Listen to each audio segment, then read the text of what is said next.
While we wait, here's a question to ponder on.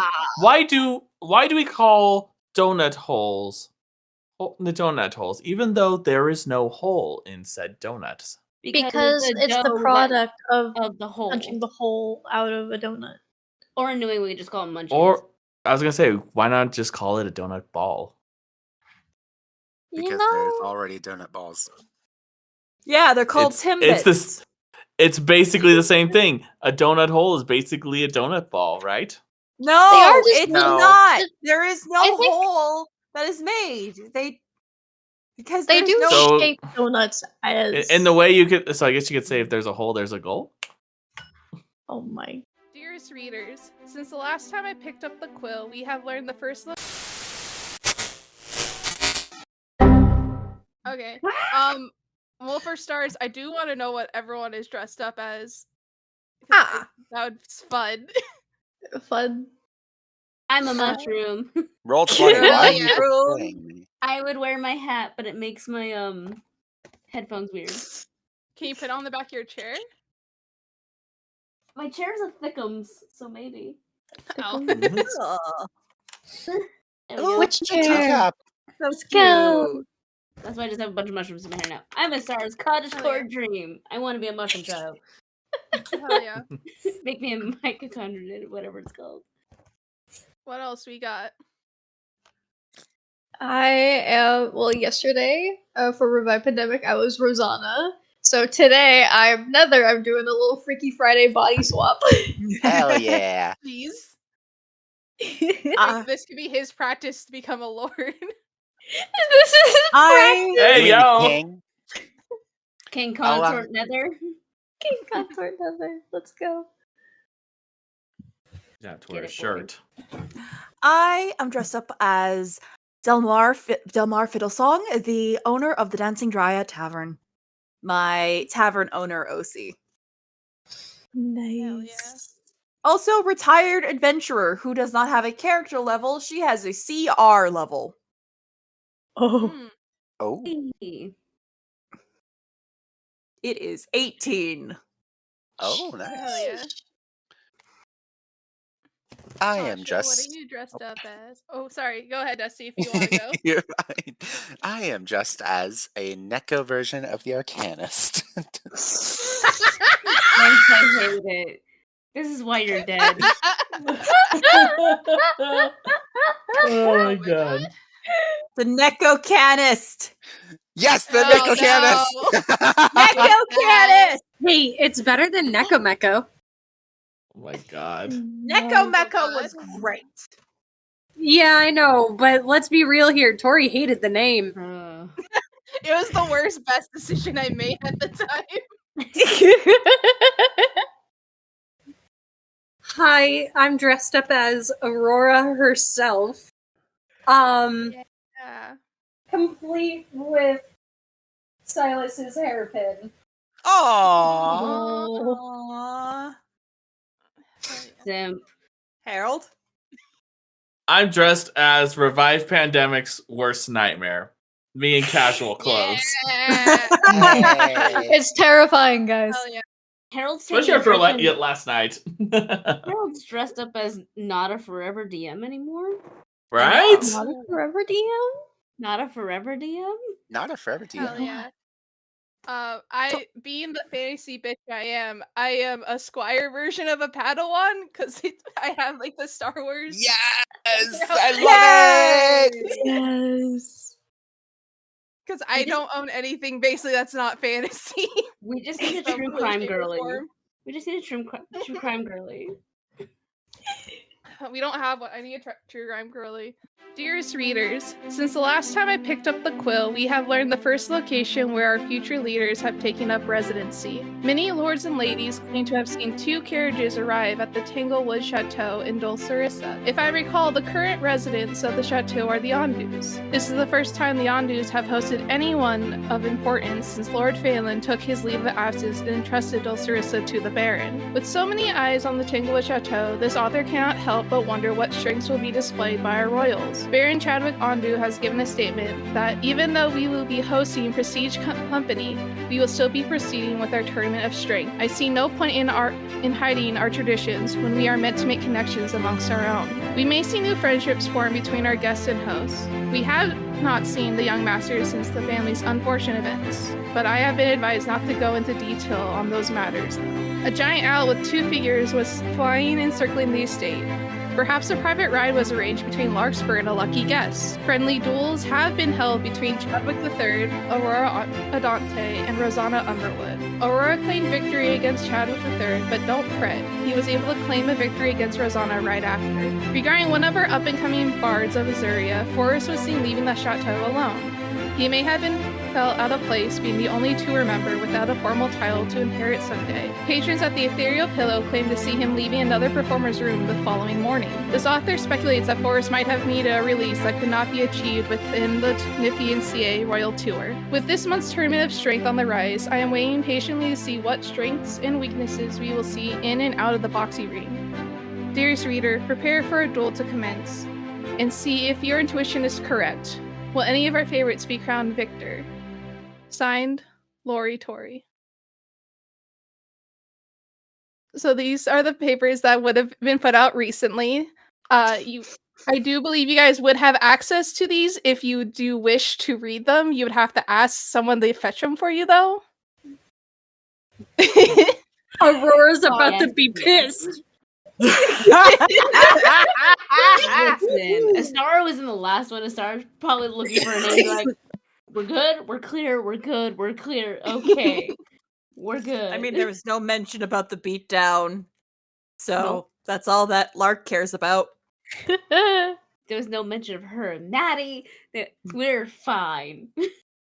We're Rosanna's true. continually probably would have like snuck a peek and just be like, "Oh no, my parents are gonna know now." Well, they don't know for sure. They just said that they saw 2 figures. Wait They till my could have father just hears about assumed this. it was me and Astara. Oh no, not about that. Me fighting.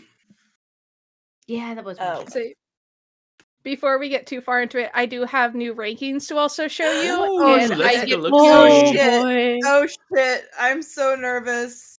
Oh. Oh, okay. Oh. And we have a new mechanic that I get to introduce you now that we've reached a point of it. Tasha, you are actually the first person to reach the highest status on here, which means you get to come up with a title for yourself. Something that others would recognize you with.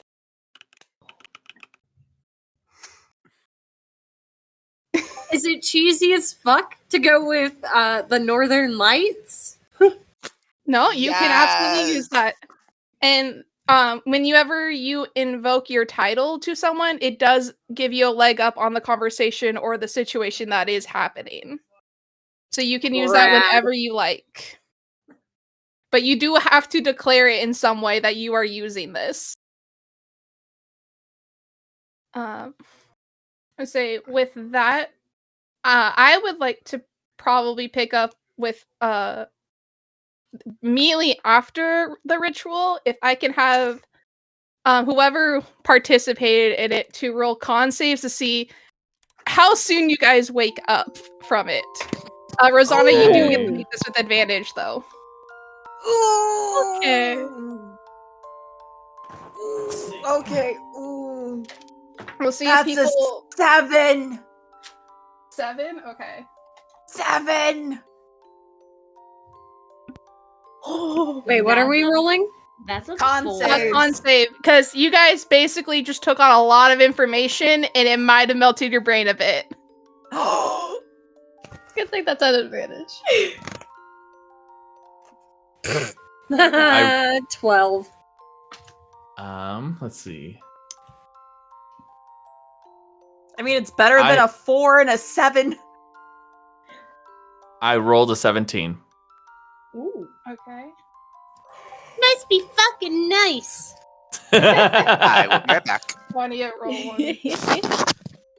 I feel I'm gonna have to sleep with one eye open for the next few days. Me With 2 sessions ago in Revived Pandemic, seeing everybody get all those nat 20s must be fucking nice. Keeps rolling nat 1s. So many nat 1s that I got told to roll physical dice and still rolled a nat 1. Oh no! that was brutal. It was I felt rough. so bad. I felt so bad for you when that I happened. wanted to give you a hug so badly. I hated the dice gods that day. The dice gods I told to Did eat you my make shorts. sacrifices to the dice. Always And then you sacrifice just had a RNG. bad session last night with Darcy.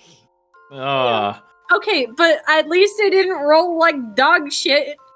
Fair. Anyways, so Istara, what did you get? A 4. 4? Cool. I got a 7.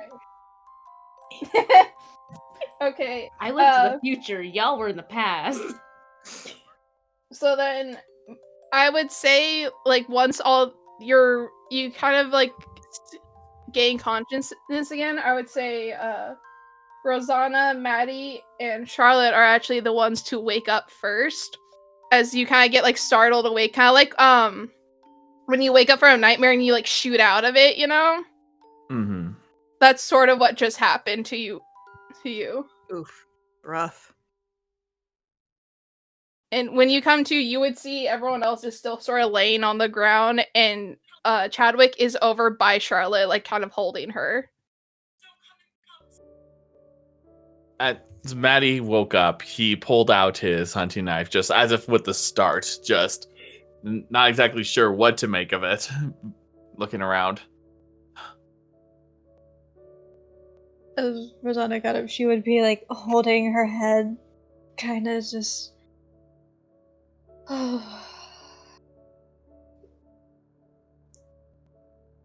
That you really never get used to.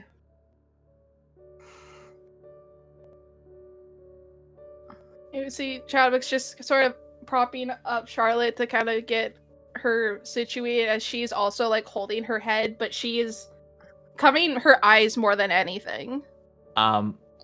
Question, DM. Do I see Phantom skulking about anywhere in this room?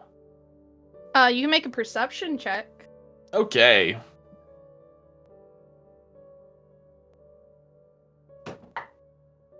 $25. I think you would see someone standing in the doorway. Okay. He would.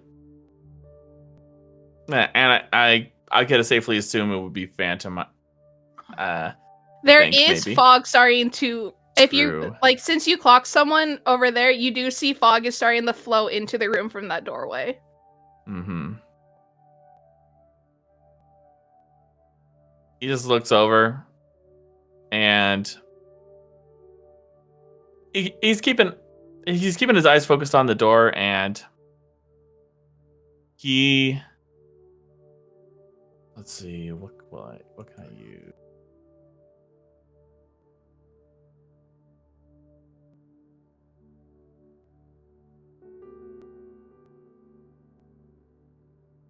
So he's going to keep an eye out on that area, because if he's not entirely certain if it's Phantom, then he wouldn't say anything. But if it is Phantom, then circumstances would be a little different. Noticing that Maddie is awake, Rosanna would, at the very least, check Larkspur and Astara just to make sure that they are in fact asleep before making her way over to Charlotte. Yeah, you would see that they are asleep, but you can tell that they very much have that like rapid eye movement going on under their eyelids. Like, it's going crazy.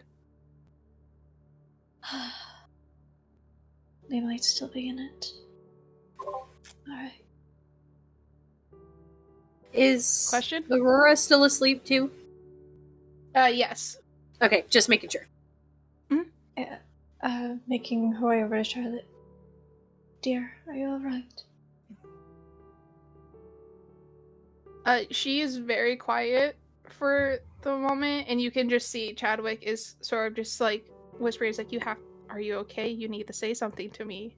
What happened? And she's just staying quiet. Okay. Did you see what you wanted? You don't need to be verbal. Just, if you can hear me, just raise your hand. She would take a second before she like kind of lowers her hands under her chin.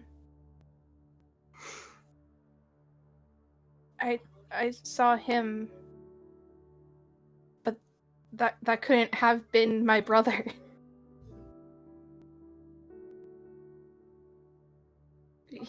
He was different. That's, I don't know what I saw. And she's kind of like, you see her, she's like kind of retreating into Chadwick's arms. Like a beast. And then slain. Correct?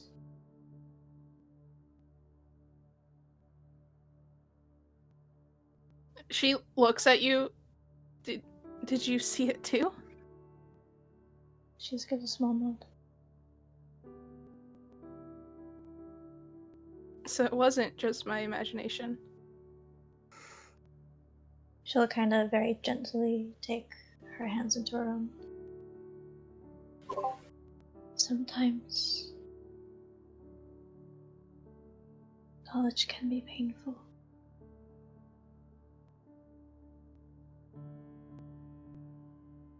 Yeah.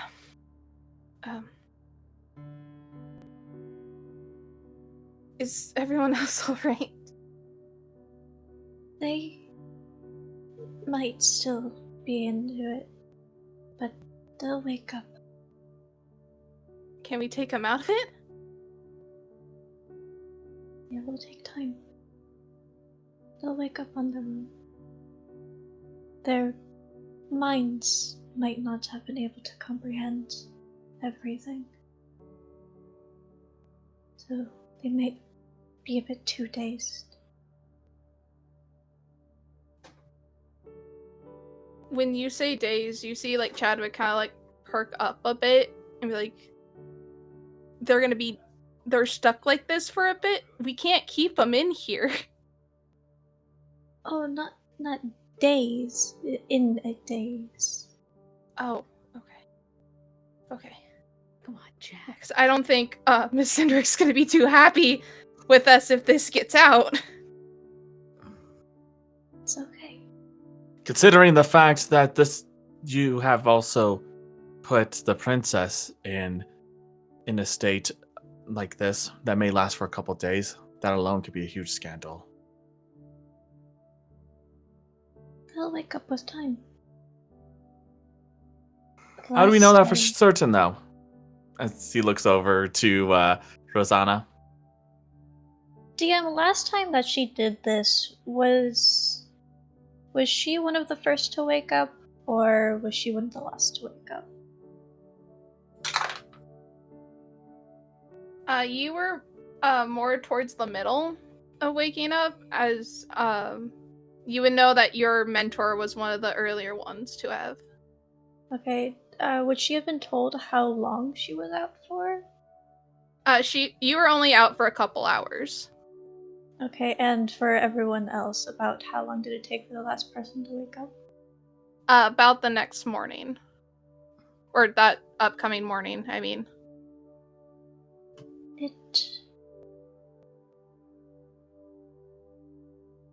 This is a ritual that the overseers do.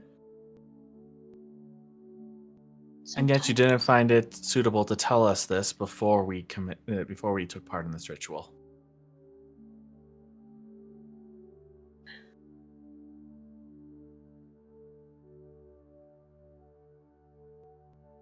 Last I did this, it only took until the next morning for everyone to wake up. I would assume that our brains are capable of If there was that sort of risk involved, then that's something that we would have liked to have known.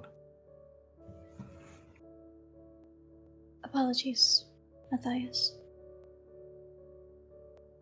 There was not much time. It's a sensitive subject. It can only be done. The flash between sun setting. And yet, you know what? Forget it. Phantom.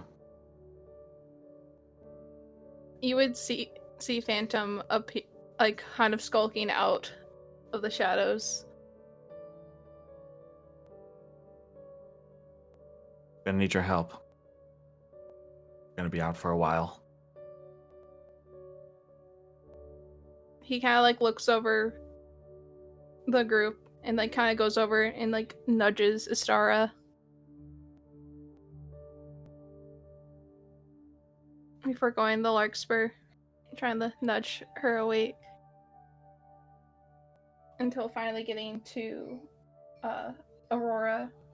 Which, Aurora, this would actually wake you up, like being jostled a bit. You would just see a panther's face by your face. What a weird greeting. Though not unwelcome, you are just as cute as Larkspur says.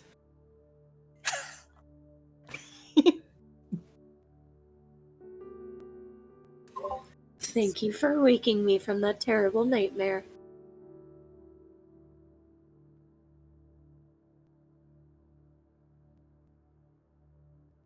I would see Charlotte kind of like push off her brother and try to stand up, but like kind of stumbles a sec before catching herself, kind of dusting herself off. If they're not gonna be awake till morning, we should try to get them to their rooms so no one else sees this. Indeed. And if they take a bit longer to wake, well,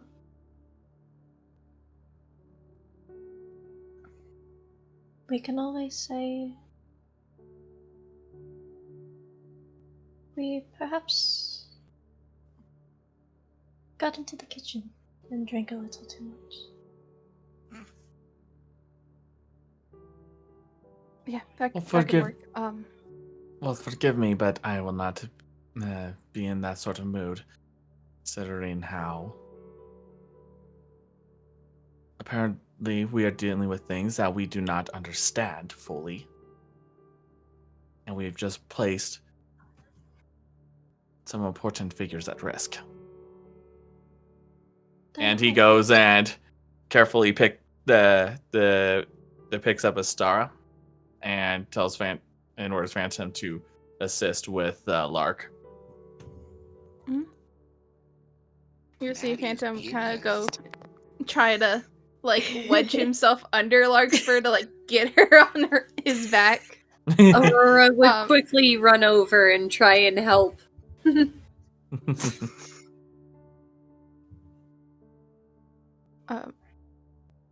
see Chadwick says, do you need help getting them situated? Like, he is not making eye contact with Maddie.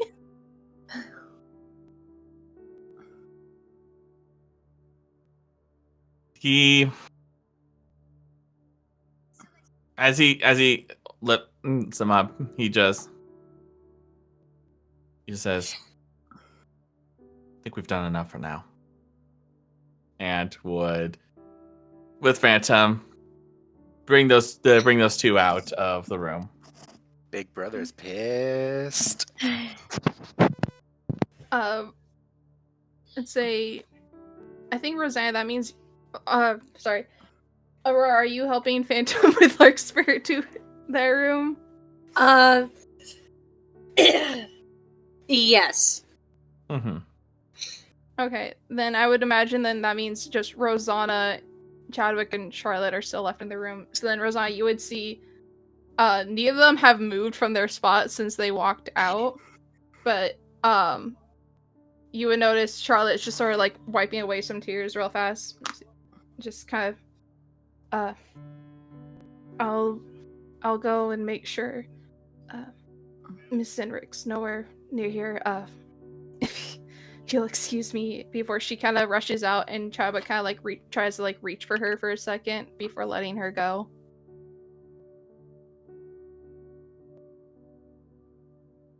Perhaps I should have stopped it. At the very least, I prevented things from being worse. He would kind of turn to you. What? Why didn't you stop it?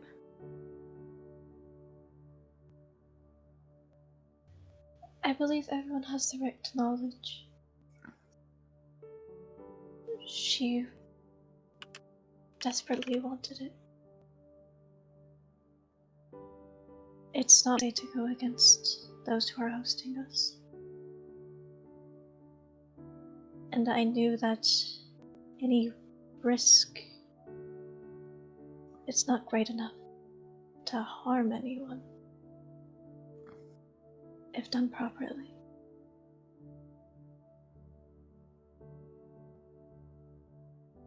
Was this one done properly then, in your opinion?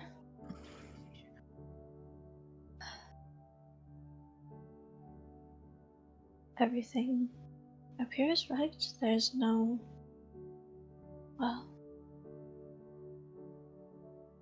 I don't know what exactly happens when it's done wrong. All I've ever been warned is that it's not something you wish to see.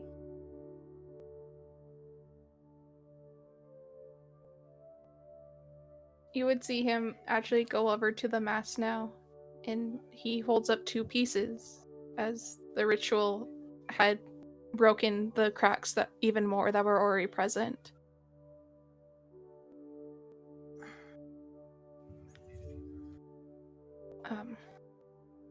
Well, I can help escort you to your room in hopes that Miss Zenrick doesn't find us, if you like. He hasn't turned back to look at you, though. He's still looking at the mask.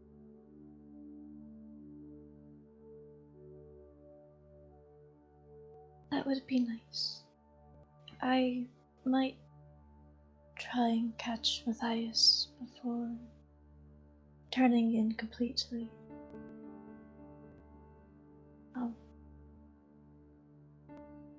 I do wish I knew mending in this moment.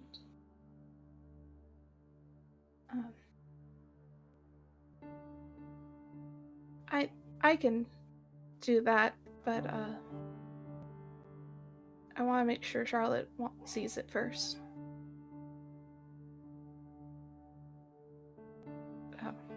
He like tucks it into his like pouch that he has on his side. Shall we then? We shall. As you guys exit our... As she kind of walks up, like she'll prestidigitation away the circle, like at least parts of it, as she walks away.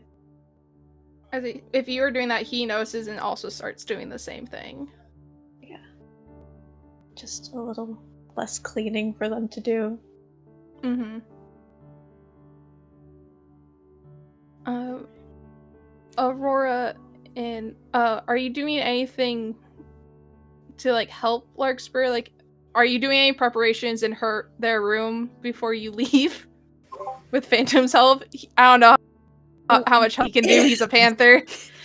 Sure, panther. She would gently roll Larkspur off of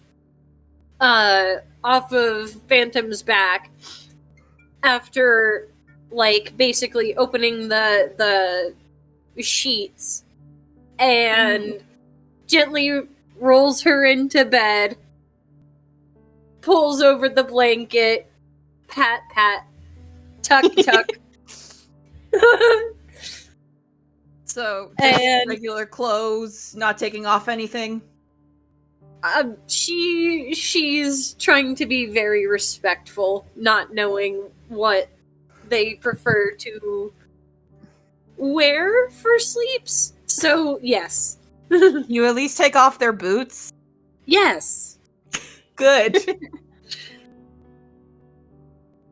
Sleeping That's with more shoes on is terrible. And also removal of socks, because socks are torturous when you sleep. Not if it's cold. Personal offense Not if it's to winter. that. Yeah. Exactly. We're Arizona. You can't do it. You literally can't do that here. And yet, It's I so- see pictures of people walking around in Arizona with socks and sandals on. Yes! That's different. That's protection from the sun. That's Yeah. Anyway. Anyways. Look, sunburnt toesies are never fun. Ooh.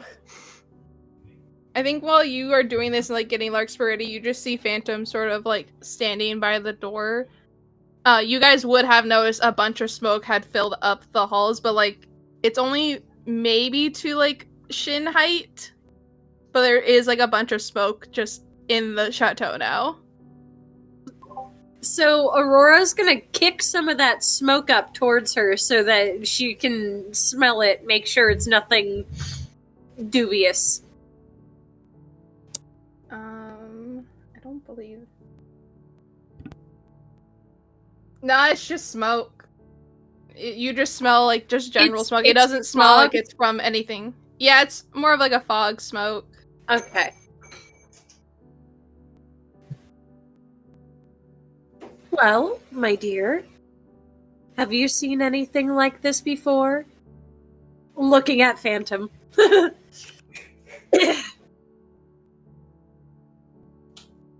Do you want to make an insight or animal handling to figure out what he's saying?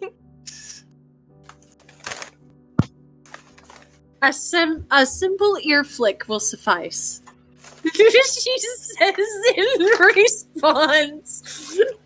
Like once for You yes, see his- twice for no. You just kind of see his eyes like dart around, and then he shakes his head no. I like you. He just kind of like nudges you and like starts kind of like pushing you out the door. You're like, we gotta get you. Get out. I appreciate it, my dear. And she just kind of scoots by so that she doesn't trouble the panther any longer. Oh, he's coming out too. Oh, But then he like kind of looks at the door, then at you, be like, help. oh yeah, right. We must close this. Why is it so damn foggy in here? She says as she's closing the door. You would notice, like, as he, like, walks back out, because it's not in Larkspur's room, as he walks back in the hallway, it is, like, thinking of that. I guess it's to a panther's chest, if that makes sense. Like, he is just the top of a panther above this fog. I wonder if this is what clouds actually feel like. As you, like, keep talking, he just kind of slinks under the fog. Oh, okay. Done. Have fun playing hide and seek, she says as she just kind of starts counting as she walks off, just to play along, because he's just ducked under the. Yeah, he's under the. He's. Have fun playing hide and seek. Oh, he's gone. Two. He's gone. Panther rolled a nat 20 on stealth. He's gone. Baby. Yeah. Good job, buddy. At this point, Aurora's gonna try and find Forrest because she wants to know where her boy ran off to. After that nightmare, Okay. she's worried. I would say you find his room, but he's not there. If you don't remember, because it's been 2 weeks, this is the same day that he left. Yeah. She was hoping that maybe he, just was somewhere in the house, just not choosing to be there. If you want to keep looking, you can. She's probably just gonna leave him a note. Mm-hmm. Of which I will type out and send to the both of you. Okay. Sounds good. Maddie, what are you doing with the stars? that sounded weird. I take that back. Phrasing. I take that back. That sounded weird. So he is going to go ahead and bring Astara back to her room, and we put her in into her bed, and pretty much help in what way he can in the respectful manner to help her get comfortable since she's still unconscious, kinda. And he would sigh, and he just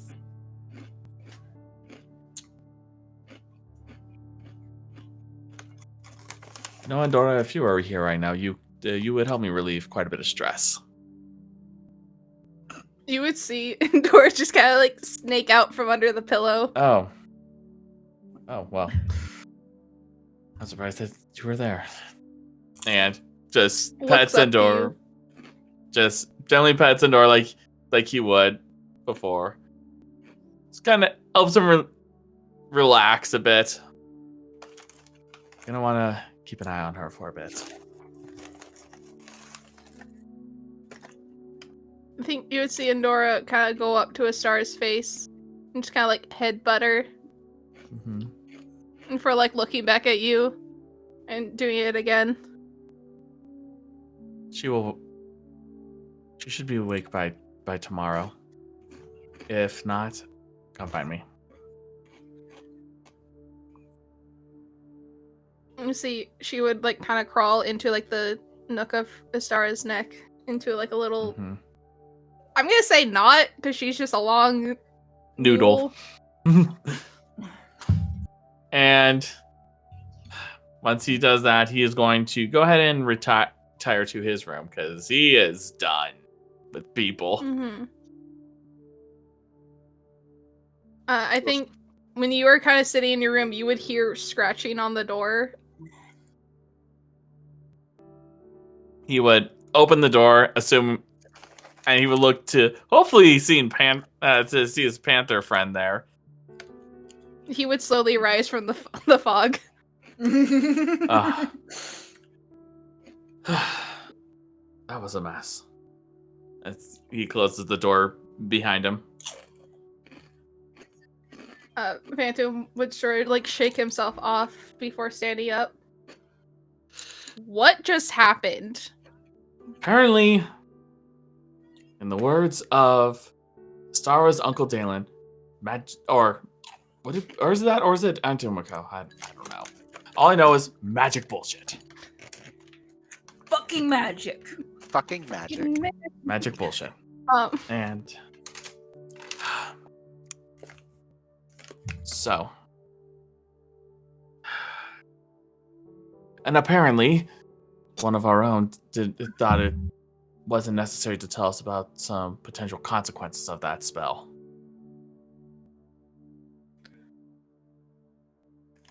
Okay. Apologies on my behalf. I would have been there sooner, but I knocked over a vase. Oh, so that explains it. Well, ironically enough, that actually helped us a bit. But I thought the fog would also help. Yeah. At least helped me not get caught by right. the housekeeper. Right. In truth, though, I think probably for the best that you didn't show up right at that moment. At the very least. I don't think she saw me. Hopefully. I'm just hoping that it's all gets swept under the rug quickly, with everyone still intact. Are you still intact? As one can be. But this is me we're talking about. Not exactly. Yeah, and the I'm most in pristine charge of keeping you safe. So I would like to know: are you intact? I'm fine. I'm probably not in the most pristine condition, considering where we used to be, but I'm alive. I'm not insane. Most I'll probably want to do is give a verbal lashing to someone, but other than that, we'll be fine. Okay. Is there anything I should know about what happened? Apparently, there's this tournament that the Andus have been taking part of, and I guess something happened in which caused the disappearance of one of the children, and hard to say really. It definitely feels more than what we expected in this initial visit. Right. So espionage is still going to be our friend.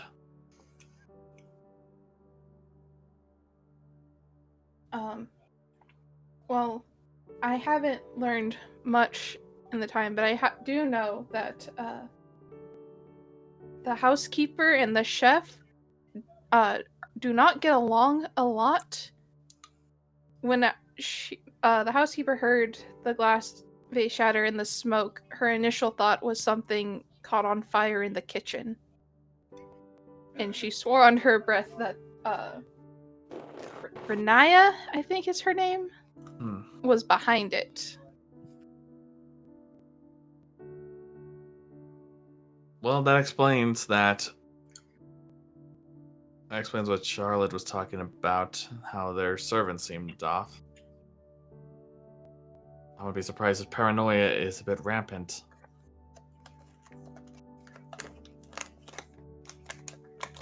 I think it would be a lot safer if I don't make my presence too known here. Yes, I would say it would be wise to keep subtlety as your priority. Let me be the face, and whatever work you decide to do,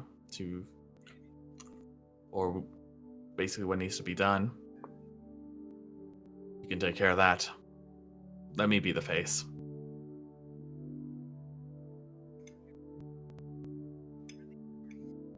Besides, Understood. I feel that the spotlight's a little bit on me now.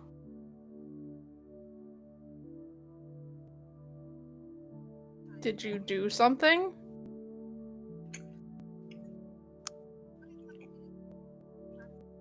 Well, I let my thoughts be known to Rosanna.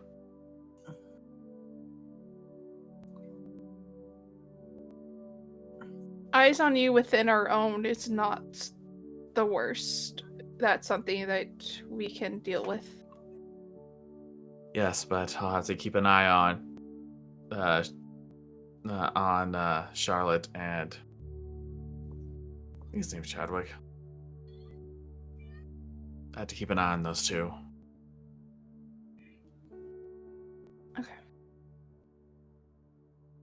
Okay.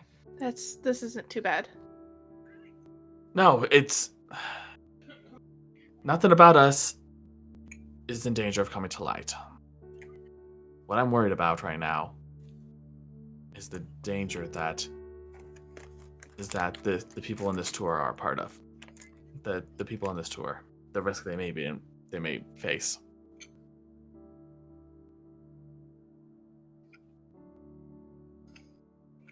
Well, we can figure that out more in the morning. It seems like you had a big night.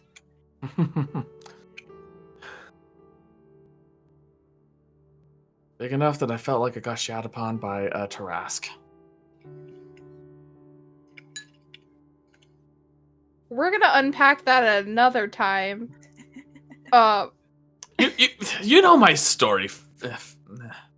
Of course. I do know your story, and that's something that we'll unpack at another time. We will not unpack that. We are sticking that in the ground 6 feet under, and we're not talking about it. That is not healthy, and you know this. Well, it kept me alive this long, so there's that. I've helped keep you alive this long. Yes, because you also were guilty by association in burying that 6 feet under. We can talk more about this later. As he you see him kind of slink into like a bedroll he has rolled out in front of your bed. Mm-hmm. Just don't dwell on it too much. Before he like kind of lays down, he does like the roommate thing where he kind of like turns his back to you as he goes to sleep. You know? Yeah. And Maddie will go ahead and go to sleep as well. And then Rosanna, Chadwick would bring you to your door as he hasn't really made eye contact or said anything to you as you've been walking. Before just kind of like looking at the floor or the fog because he can't see the floor. Thank you, though. Thank you for everything you've done tonight for us.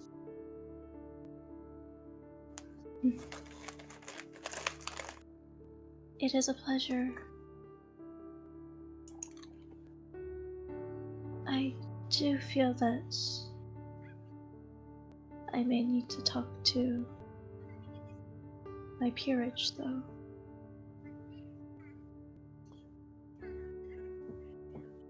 Especially Maddie.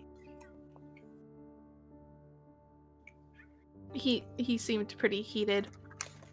I don't blame him, but yeah.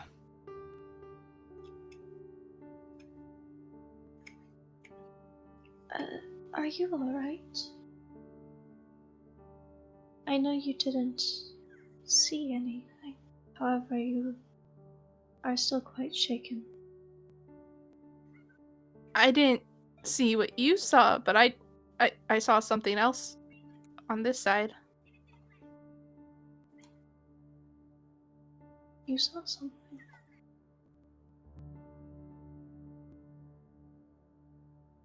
Each of you, your eyes started glowing green before it looked like the mask was drawing you in.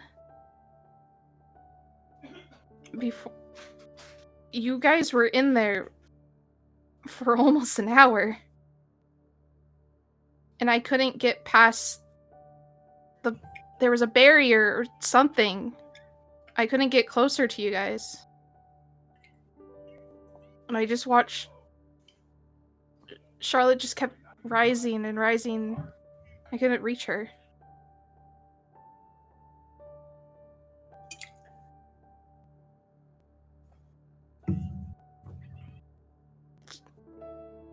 I felt like I couldn't do anything. In my hindsight, it would probably be best to no longer do such rituals without those of a higher standing.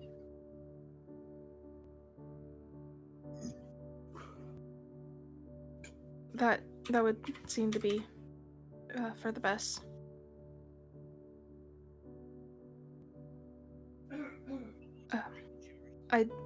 I won't keep you, though. What would someone say if they saw us standing out here?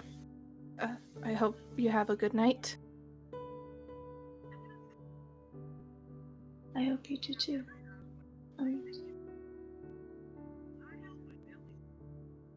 You may have seemed powerless in the moment, but do know that still being on the outside is important. As terrifying as that may be. If Charlotte doesn't tell you what she saw exactly, I can tell you.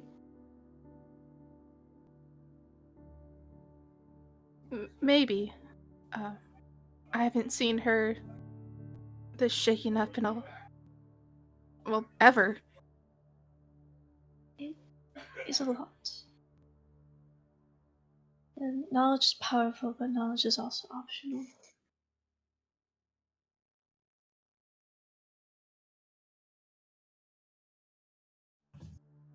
We'll see. I'll probably be in touch, but I think I might keep my distance. At least for the next day or so. If that's alright with you, or with the rest of your group. I'll do my best to make sure that they don't hold you and your sister too accountable for this. I do still wish for all of this to go well. Not just for our own sakes, but for yours as well. As long as we act cordial when my parents come back, I think it'll be fine.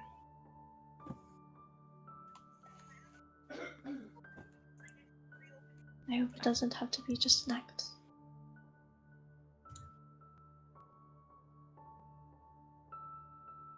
Good night, Rosanna. Good night, Chadwick. And he would turn to walk away.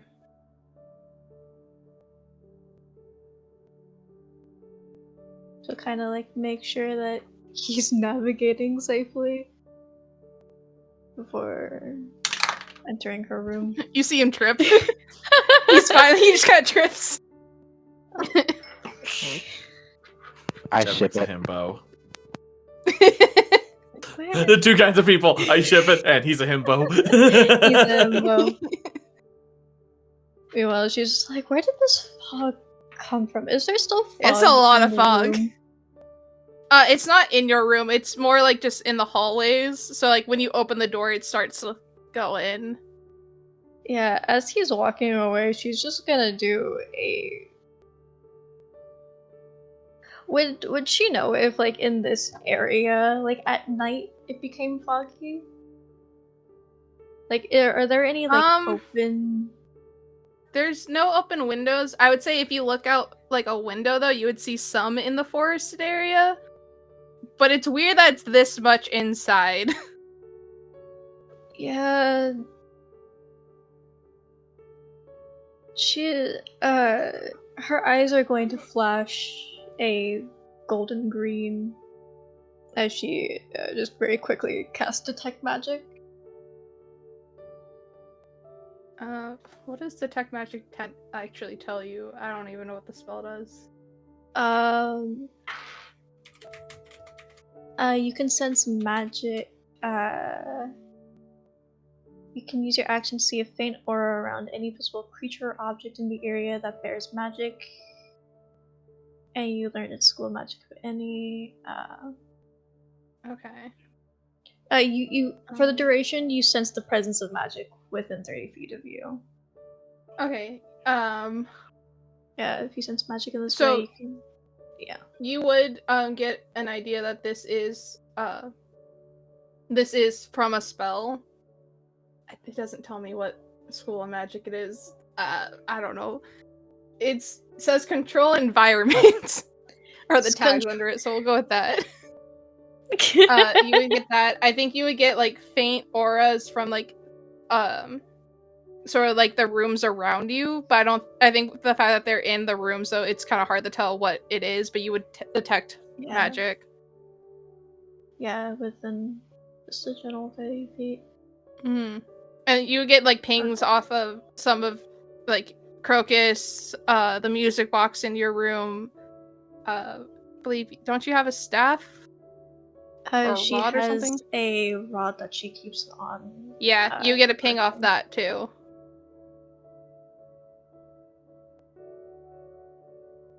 Crocus and her rod she would have expected. Her eyes, Mhm. as she closes the door, her eyes turn towards the music box.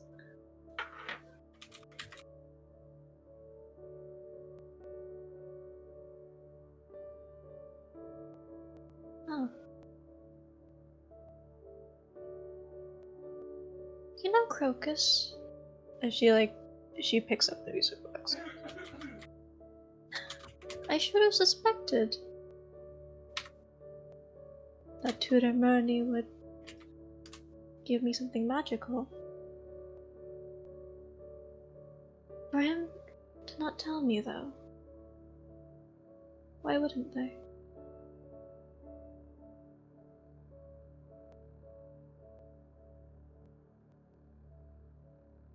I think you see Crocus just kind of like getting close to the box and trying to like inspect it.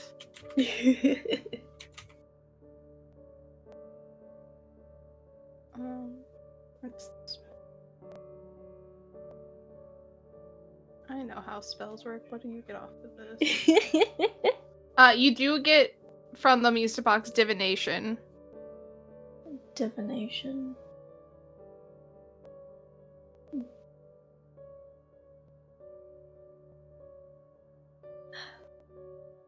I really should have worked on my identification magics.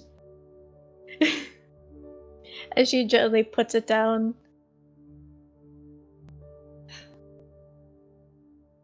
Well, it has been quite a long night.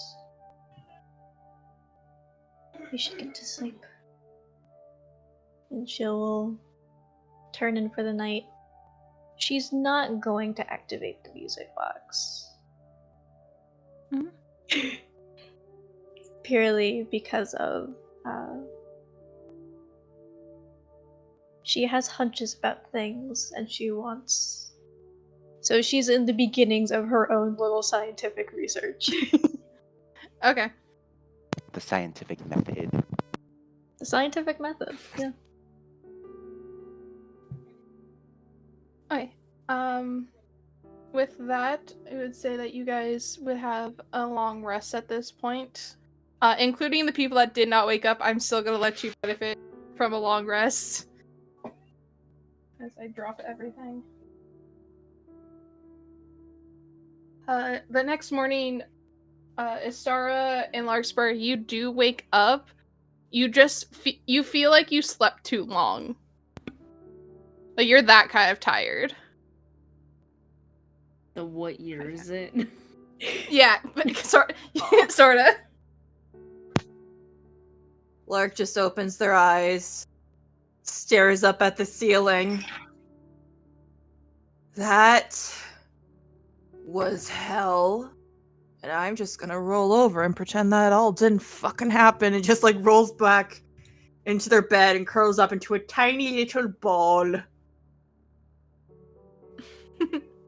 And tries to sleep. Again, even though they know they're not tired. Well, they are tired, but they're not physically tired. Yeah. Do we remember what we saw? Yeah. I have a feeling a star is gonna like, not immediately, but after a couple minutes, get up and make her way to where she would know Maddie's room is, and just gently knock on the door.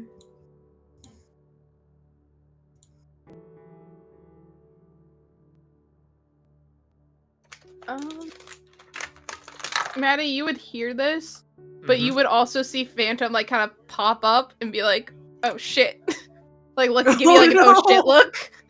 He does the gesture for like that they kind of established like Panther mode now.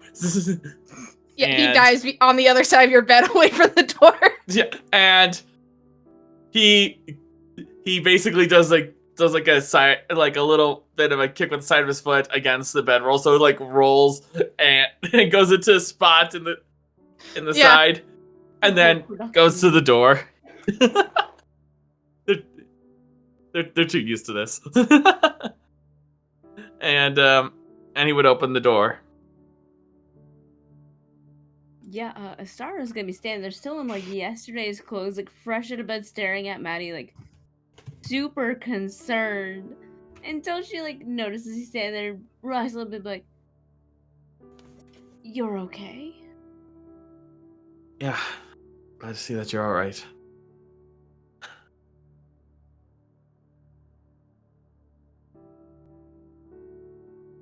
Please tell me that wasn't real. He glances over in the hallway, taking a quick peek to see if anyone else is there before ushering her to come in so they can continue this conversation in private. And he'll go ahead and close the door. It was the spell, but I honestly wonder if it went off as they intended.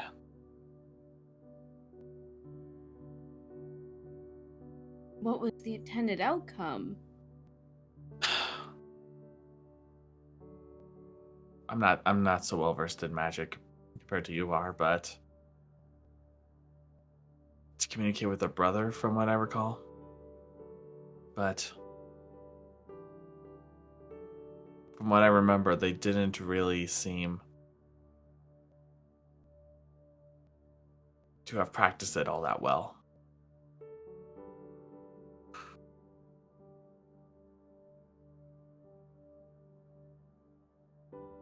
So, I'm not sure what happened with you, but for me, I ended up getting visions. Or dreams, I should say.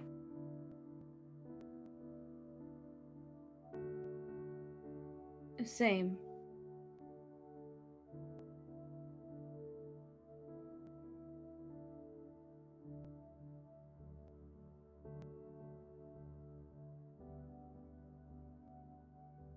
Well, once we had awoken, made sure you and Lark were alright, and me and Phantom, and I guess Phantom might have had some help, and we brought you back to your respective rooms.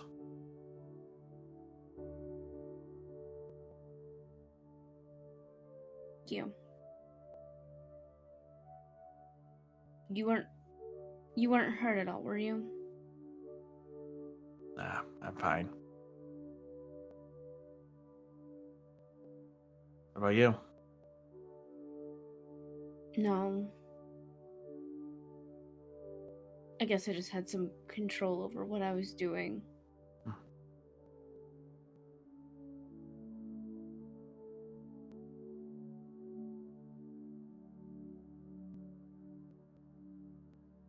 You were hurt? I'm fine. I have no damage on me.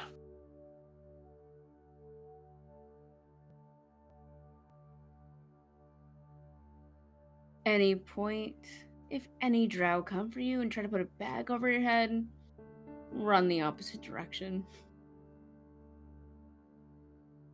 Okay. I'm not sure why, but I'll take your word for it. What I saw, Maddie, you were not supposed to be there.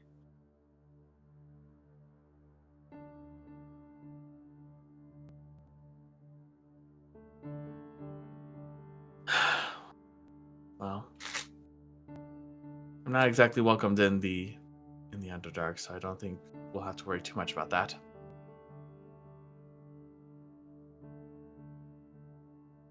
Hopefully.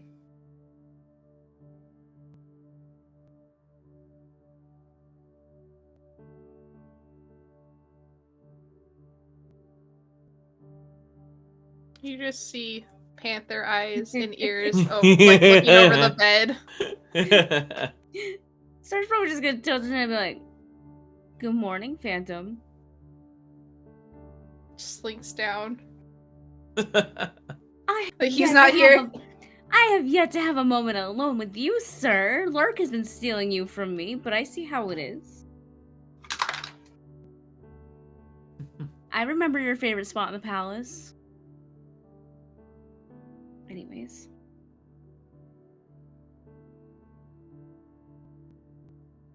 I'm assuming... It's fine. Go ahead. No, you go ahead. I was just gonna say, I'm assuming everyone else is alright. I assume so. I haven't seen Forrest around, but truth be told, I don't know if I would really worry about that, though.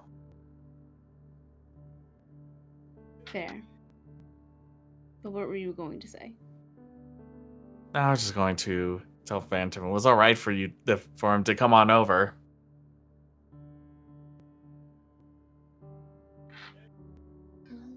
The star's gonna look expectantly, like waiting, just be like, not a stranger anymore. I hope I'm not a stranger to Phantom. No, this take Phantom, are you really going to deny the? Are you really going to deny the Princess of Azuria? That's what he would say. He is on the other side of you guys. He snuck around the bed while you were talking. Now he's on the other side of you, and he just like headbutts you, Astara. Just reach down and give his head like a gentle scratch. Be like, good to see you too. Yeah, he was trying to sneak up on you. Sneaky.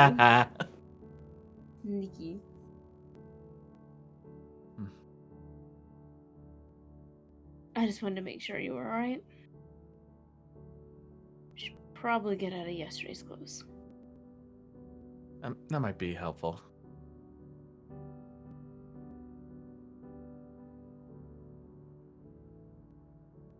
Thank you for bringing me back to my room, Maddie. But I should probably get going. Alright. See you at breakfast. Of course. I expect you to eat. As long as there's no carriage rides. Don't think we need to worry about that for now. Exactly. So I will be eating breakfast, just like yesterday.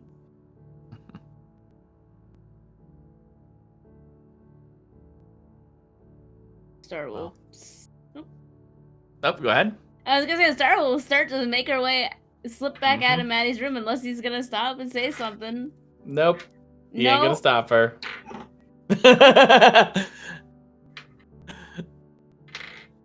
Just make her way back to her room to get ready for the day. Anyone else have something they like to do while getting up?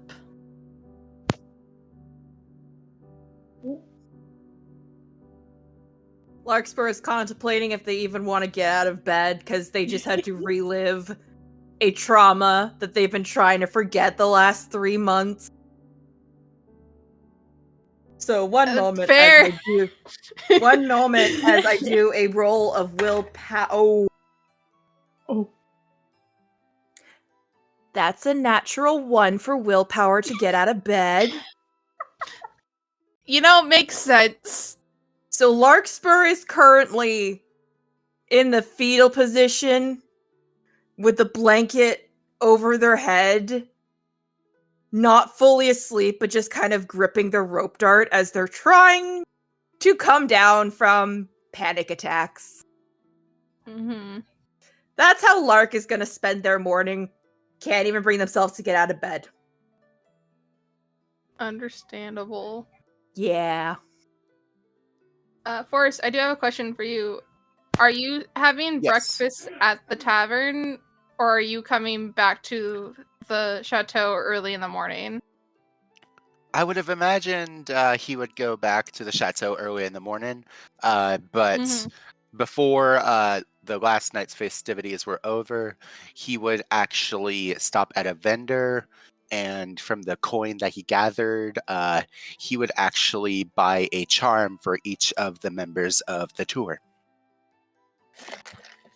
Yeah, you could absolutely do that. I would say then you would probably make it back during the middle of breakfast. And if no one else has things going on before breakfast, you guys can meet there.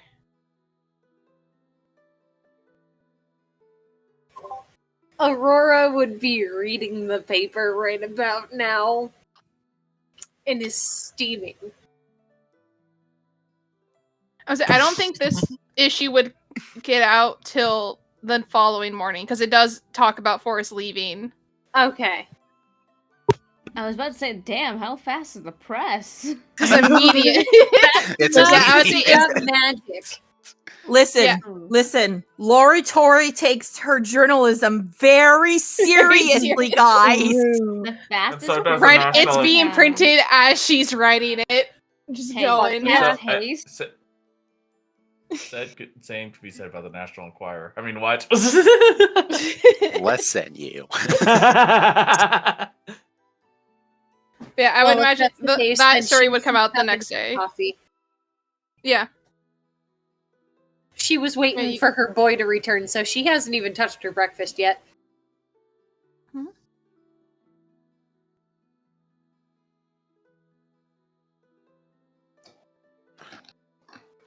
Say, do the others join for breakfast, or are you guys also still in bed? Well, Astara was already up and spoke to Maddie and said she would see him at breakfast, so she's just gonna go back to her room, clean herself off from the night before, from whatever happened, and get dressed and head to where breakfast is. Yep.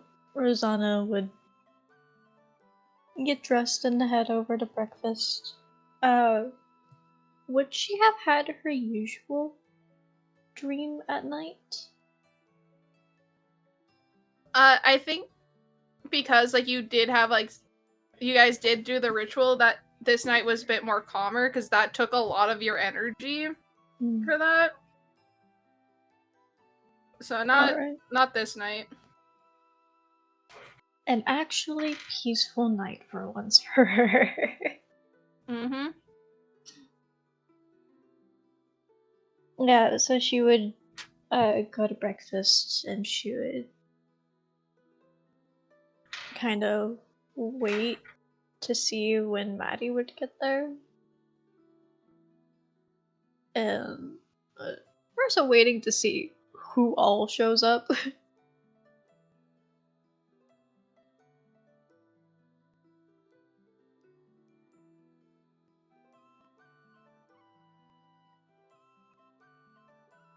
So Maddie would show up for breakfast, obviously. So he is staying his usual quiet self, just kind of being pretty much he's there, but also kind of he has seen but not heard as usual.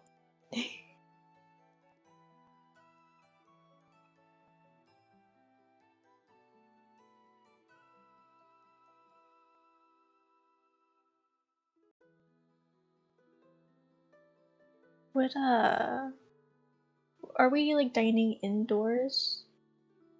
With servants around? Breakfast is... Yeah, there'd be servants posted within the dining room.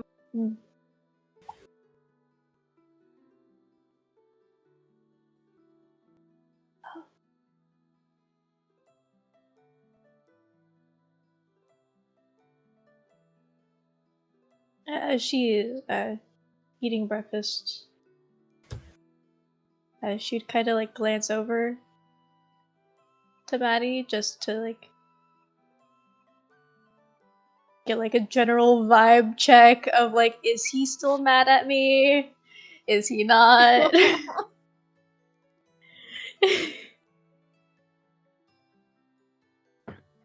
I'm assuming that'd be an insight check if you're not gonna just directly ask him. Yeah.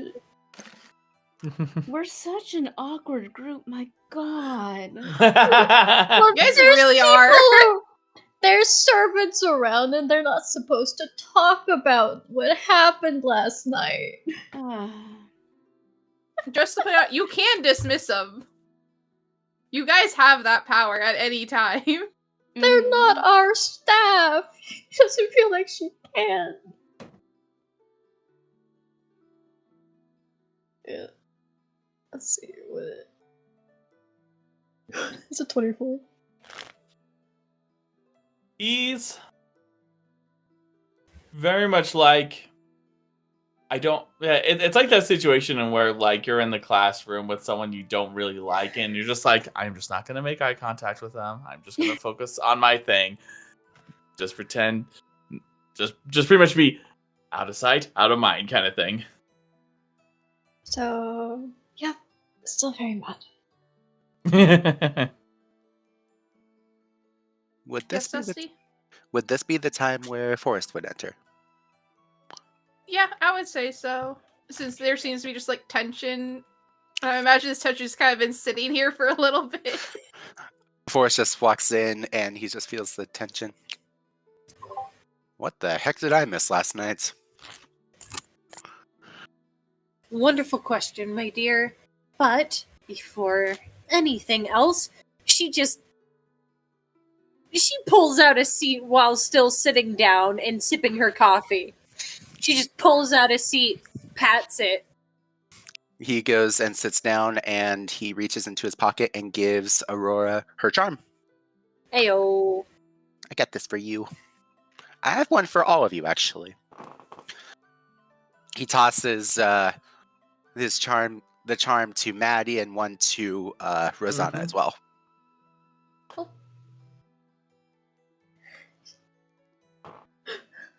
Has a star arrived yet? I had been sitting here like the whole time, so I'm like waiting. A star's feels will have an object thrown at her.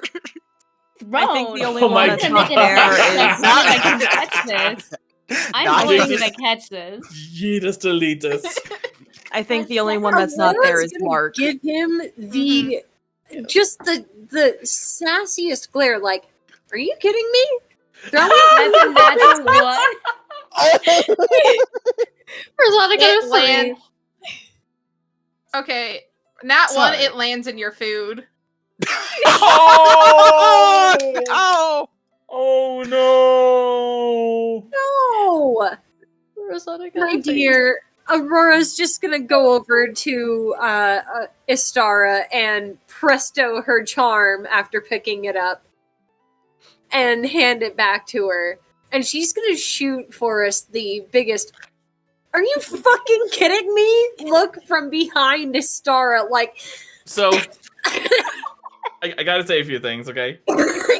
So first things first, when this all happened, first he saw how angry the Aurora was when Forrest appeared initially and says, "The dragon is angry," and then as soon as he gives her the gifts, he says, "The dragon has been given tribute. It is satisfied." And then suddenly that whole thing happens, and the dragon is ready to hunt. and just as he's saying that, he just switches the plates of Istara's and his, because he hasn't eaten out of his yet. For Rosanna. Honestly, I feel like hearing Maddie mumble these things next to her, and then a charm just landing in her breakfast, and like everyone just like bustling around her, like take care of herself. I feel like Istara's just sitting there with like her hands raised. She just starts like laughing. She's like, "It's fine. I grew up with brothers. It's really fine. I have prestidigitation myself. It's fine. It's really fine." Sorry, I didn't mean to throw it that hard at you, Istara. As fine as this may be, I did raise Forrest better than this. Yes. A little bit more arc on that throw, and a little bit more power. You were a little short. As she just points at her plate. all the while Sorry. Maddie's mumbling before taking a bite. I will see if the dragon has a fire breath or ice breath. And just takes a bite. Can Istara just like kick Maddie like under the table and just like stop? Aurora, having observant, will look at him. So I'm a dragon now, am I? Well, dragons are noble creatures, and also you know better than to anger one. I like you. Hey, you, my dear. Aurora just kind of peeks around Istara's chair. Keep this one. Considering he's on my parents' staff, I don't think that's my decision. It can be.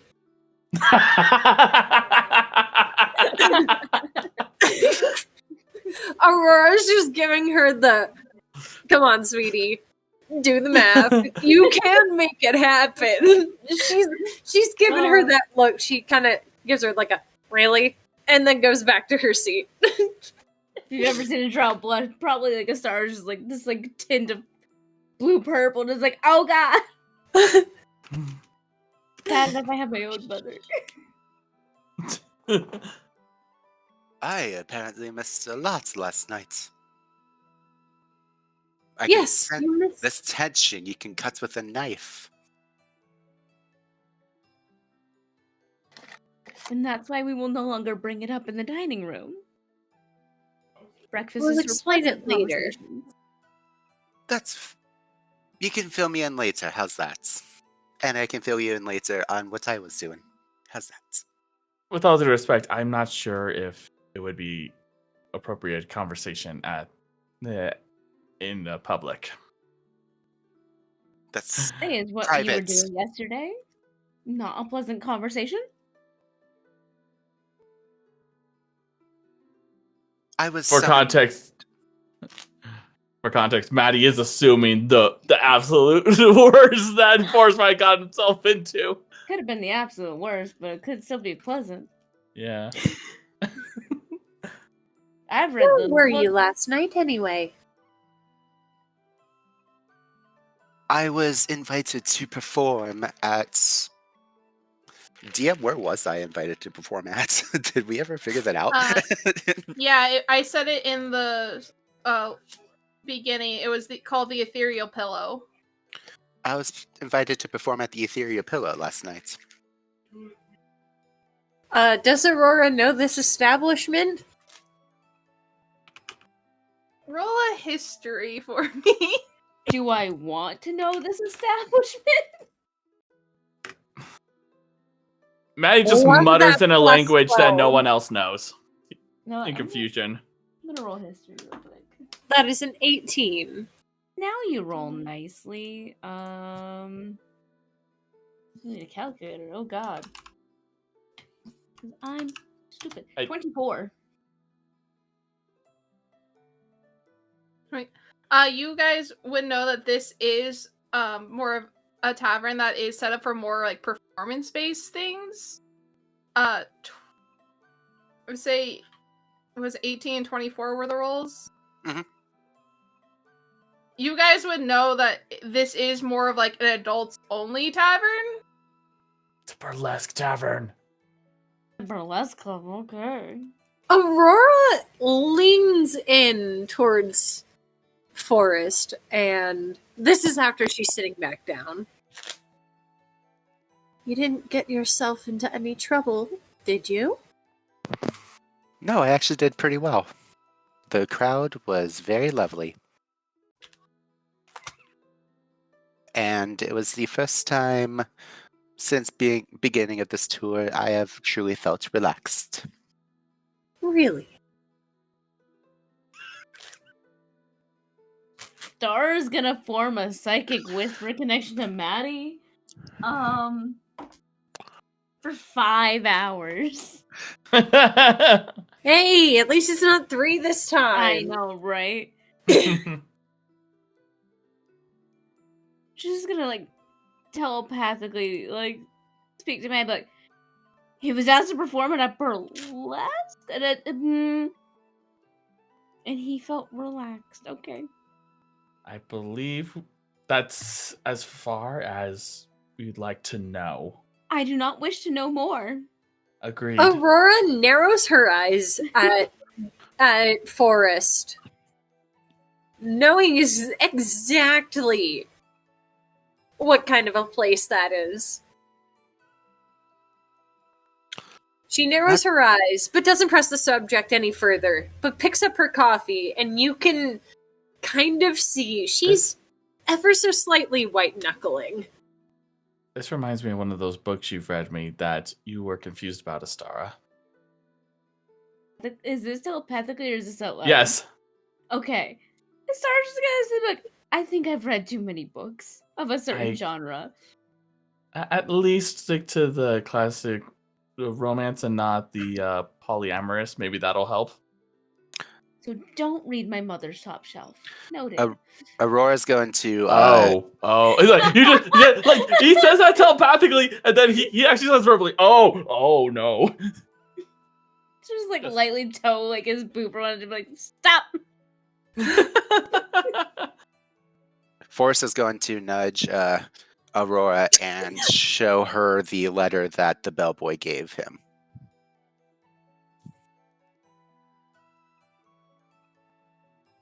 You got the letter now? Well, come on. Spit it out. Give it to me. Gives her the letter. Do you want to send it to her? Yeah. The player? Copy and paste it, man. It was your letter. I did not actually write a letter. It was the letter from the bellboy. I'll send it to Tasha then. Because you could have copied and pasted it from the DM. Did you actually DM it to me? Check your DMs. That's what I'm checking. How would you have read it? I think I don't think I actually typed it out for you because you weren't here, but it would have been just a general invitation to perform that night. And okay, Tasha, I'll send you both this though. Would it have said the other name? Probably. I just didn't come up with one. That's on me. You're fine. Farquhar fancy pants. What happened to your lights? It was getting too bright, and since Larkspur is currently hidden under blankets, it makes sense there wouldn't be much light under there. So That's I'm fair. getting in the mindset. Is the darkness. Hello, darkness. I'm literally listening to that song. Shush. I am the darkness! Well, I am the darkness. other than yesterday's events, Ooh, does woo. anyone have any plans for today?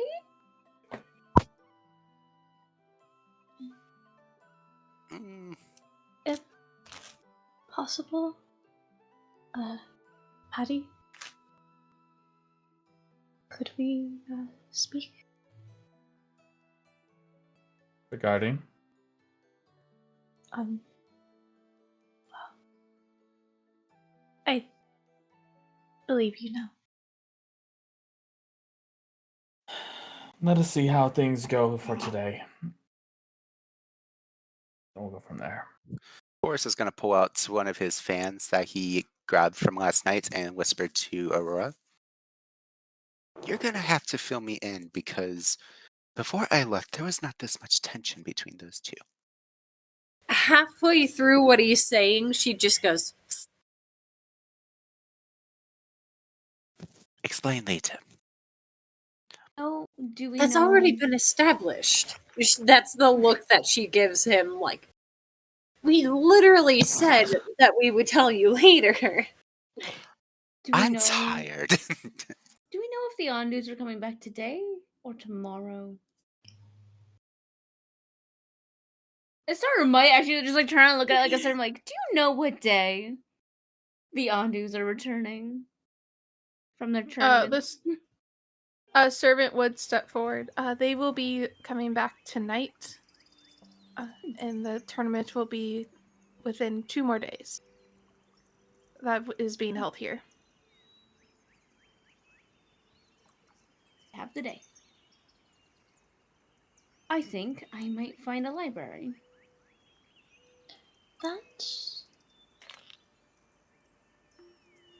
I might join you then. I feel maybe some reading will do some good.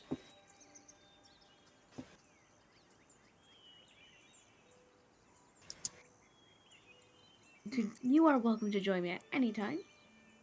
Whether or not this conversation, she's gonna like look between like Rosada and Maddie, like depending on Maddie's focused on his food. Yeah. Whenever you two wish to talk, don't let me interfere. I'll put the ball in your court to say, Maddie.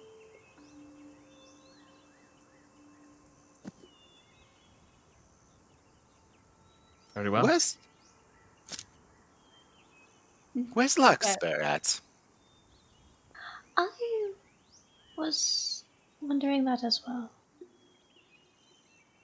I would say at the question of this, we can pause here and check in on Larkspur. Larky. Larkspur. Is she still? Oh no! Oh no! Another phone. No. Yes. Okay. Yes. I would say as you are like laying in bed, just Lark's having war flashbacks. Lark's not having a good time. You would hear scratching at your door though.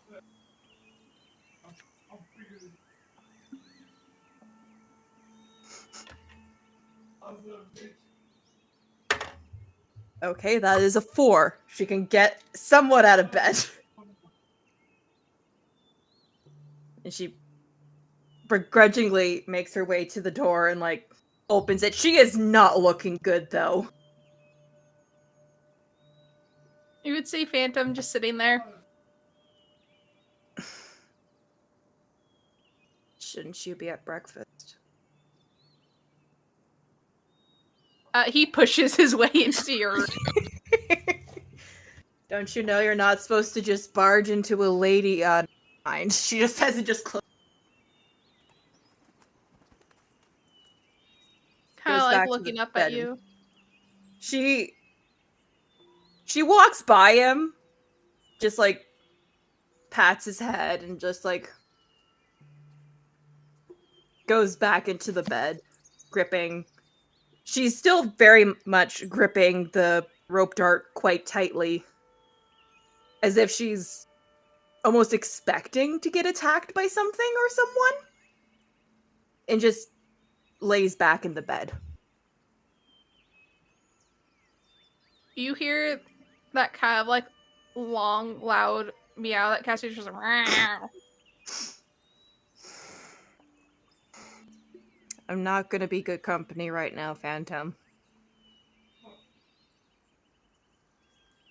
You feel tugging on the blanket. Get up. Oh. Make the biscuits. Phantom, I love and appreciate you, but I am not in a good headspace right now, my friend.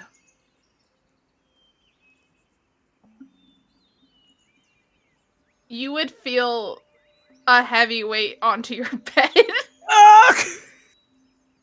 Like beside, like on my bed or on top of me?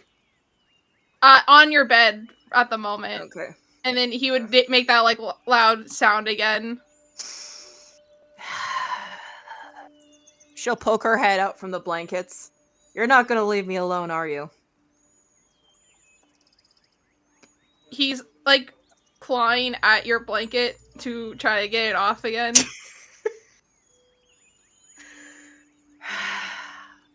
Okay, but if you do that, all I'm gonna do is this, and she like sits up, grabs the second blanket, and pulls it over the both of them. Ha. He starts flipping out for a second. Before kind of settling and just kind of like looking at you.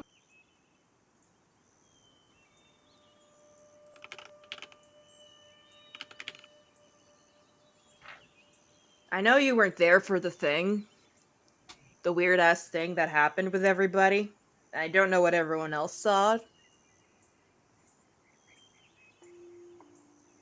It was a mix for me, though. It was a mixture of me fighting Astara yesterday. I think it was yesterday. And, the thing that happened 3 months ago. When you say 3 months ago, he, like, lays down under the blanket, like, and his face is, like, kind of close to yours, like, tell me.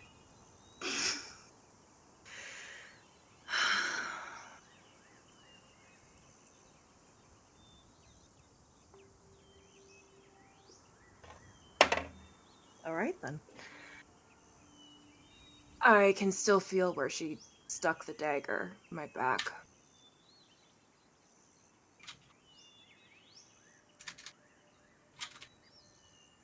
Sometime, and this morning, even though I know it was just phantom pains, I still felt like my nerves were on fire from the poison.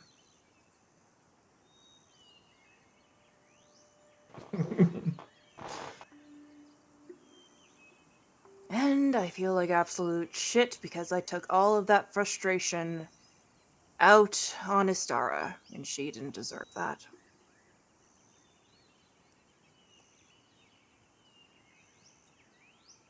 He just puts his head against yours.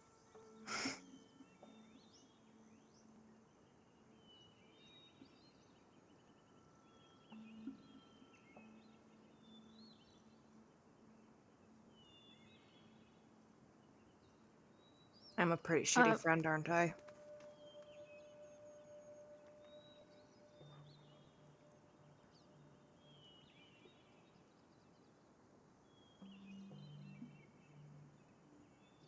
He just kind of looks at you. Are you still gripping the dagger or your rope dart? Yeah.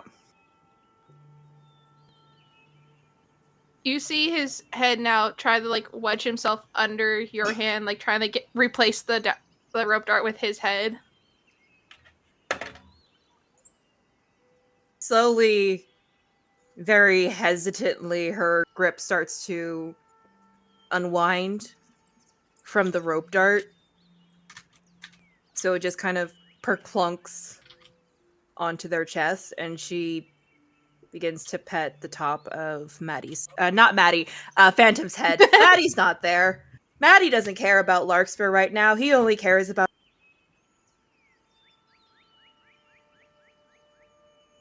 Well, damn. I think he would rest his head, like, on you as you're getting these pets, and he's not gonna move first in this situation until you're ready.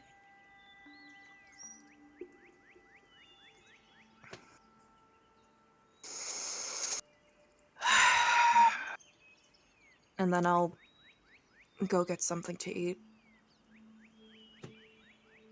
When my nerves don't feel like they're on fire. He lets out, like, a huff when you say that. You know, one of these days, you can just complain to me about Maddie and Astara, their bullshit that's going on between them, like the whole will they, won't they situation, or about Maddie's pining for a star that's been happening the last friggin' 5 years. If you ever want to complain about that, I'm all ears.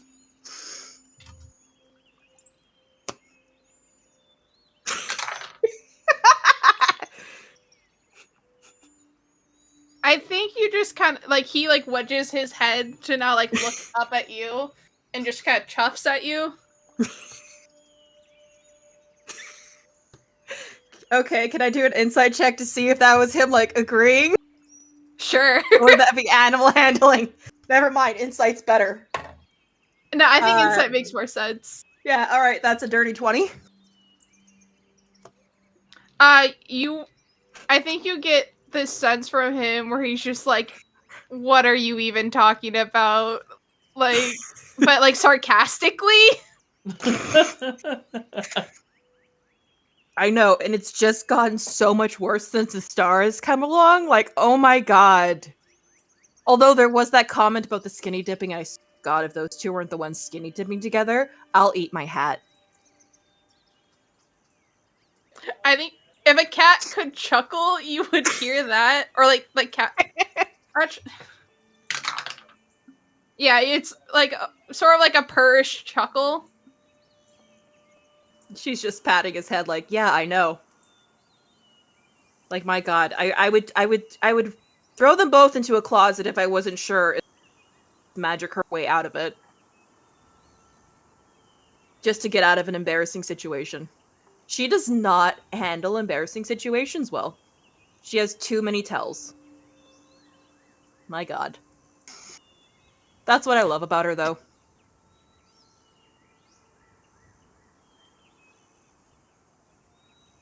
He lets out a sigh before, like, you notice now he is more in, like, on you more than anything now. Kind of being like a weighted blanket for you. This is payback for all the times I've laid on top of you. I'll accept it. He says, blows air into your face as you say that. And that's actually like the first time she's actually laughed all morning. She's just like, thanks, Phantom.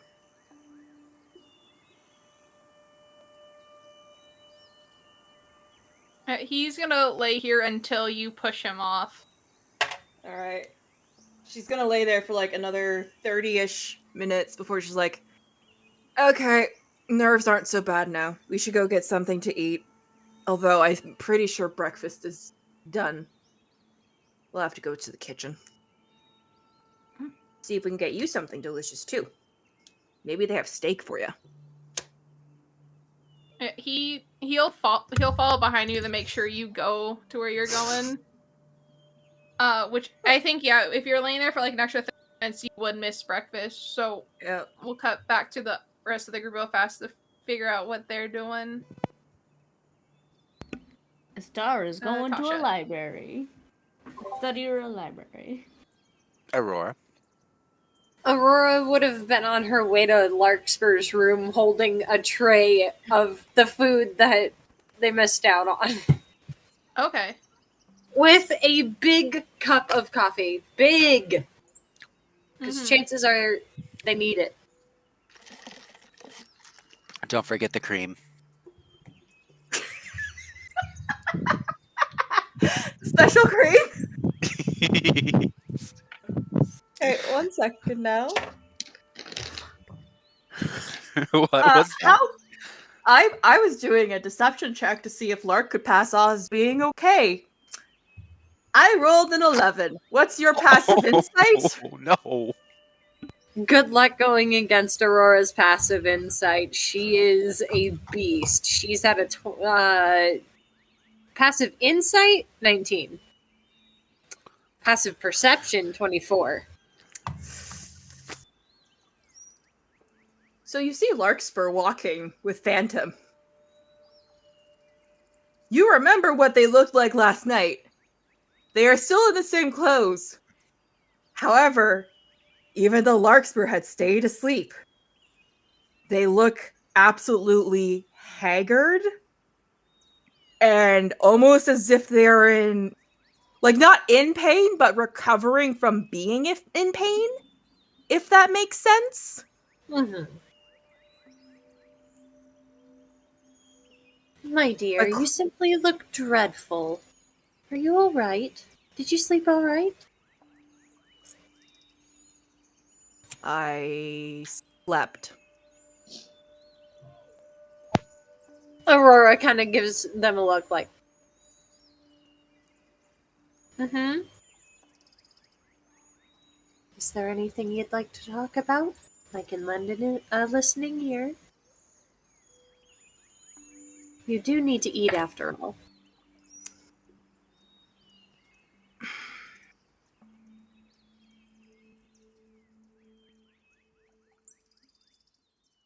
What did you experience with... let's just say I remembered some things last night that I wish could be forgotten.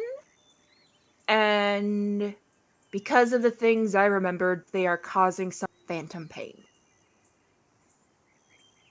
DM, was what Aurora saw a dream or a memory?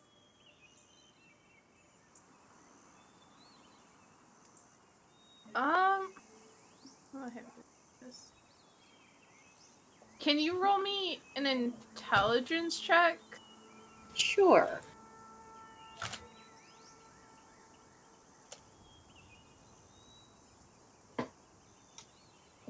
$22. 22. It has more of a dream-like feel to it, but on like the side of almost becoming a nightmare. So it wasn't like an actual memory. No, because from my understanding, Forrest hasn't done like too many performances at the school yet. At least not in like the main amphitheater. Yeah, Forrest.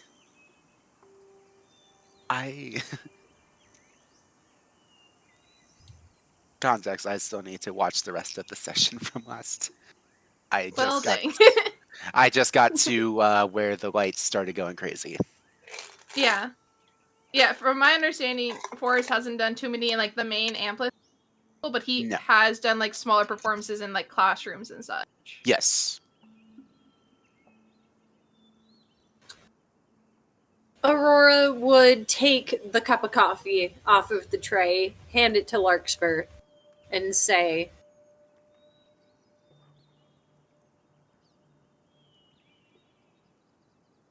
I watched my student get absolutely torn to shreds by a field of what seemed like shadowy onlookers. People in the audience, booing him, hissing him, telling me or shouting about how he had no right to be on stage.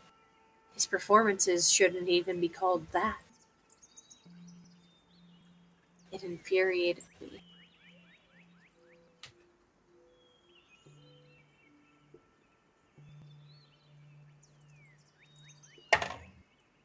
However, it was all a dream. Perhaps something to look out for. Larkspur takes the coffee, looks down at it, looks at it, Aurora.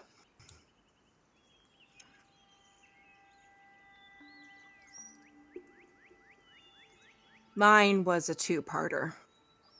Half of it was my fight with Istara. The other half... something I wish I could forget, but that is equally painful, if not more so. You would feel Phantom like kind of butting you. Larkspur reaches to her side and just like pats his head. Perhaps we should find somewhere to sit down and talk. I suppose standing in the hallway is not the best idea, especially when you have food that you need to eat, which I'm pretty sure he's trying to remind you of. Yeah, he's... I go to the kitchen to eat. Well, it's not just Phantom telling you to eat. I'm telling you to eat.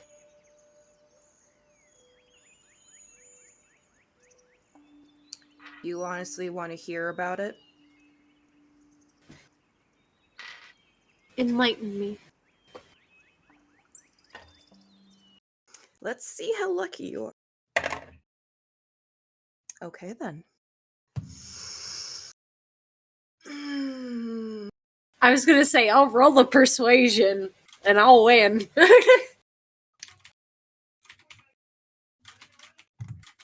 Alright, come on, we'll go to my room. I don't want other people overhearing this. Aurora will follow him. Or follow them. Sorry. I'm hearing my cat meow outside the door, my boy. It's okay. I didn't roll for gender yet. So that's actually good. Rolling for gender. It's a they-them day. We love those days. We love all days. Except We love- Mondays. We love non-binary days. Lark will take some bacon or whatever off of the tray though and hand it down to Phantom though as they walk. His bacon's good. Sorry, I was trying to see if my cat was outside the door, but apparently he wasn't. I don't know if I heard a child or a cat. And I'm confused. Same thing. Ooh. It's a spooky cat. Before we Hot. continue, can you promise that whatever I tell you stays between us and Phantom?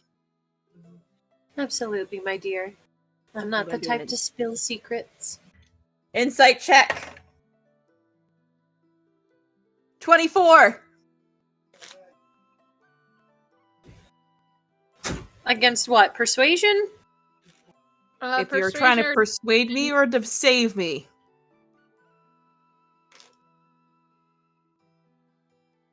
It's a 19. Okay. Lark will lead Aurora to her room then.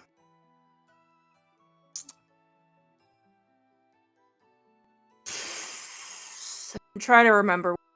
Ben, you might be able to tell me. I've been away from the country for about 3. What's the rumor been around that exactly?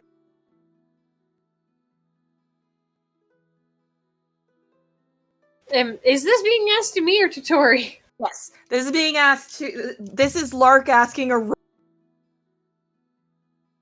What's going on?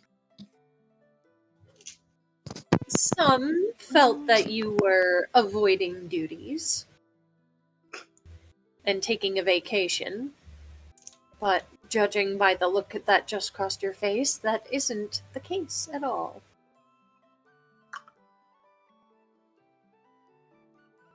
Well, if you could call being confined to bed rest for 3 months and a vacation. Bed rest. What happened? I can't go into exact detail. Classified. I understand.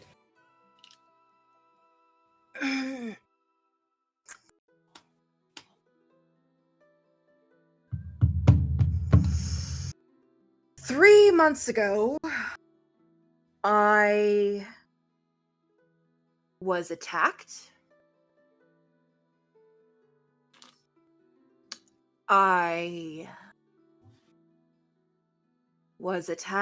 And I was stabbed with a dagger that had an unknown and unidentified.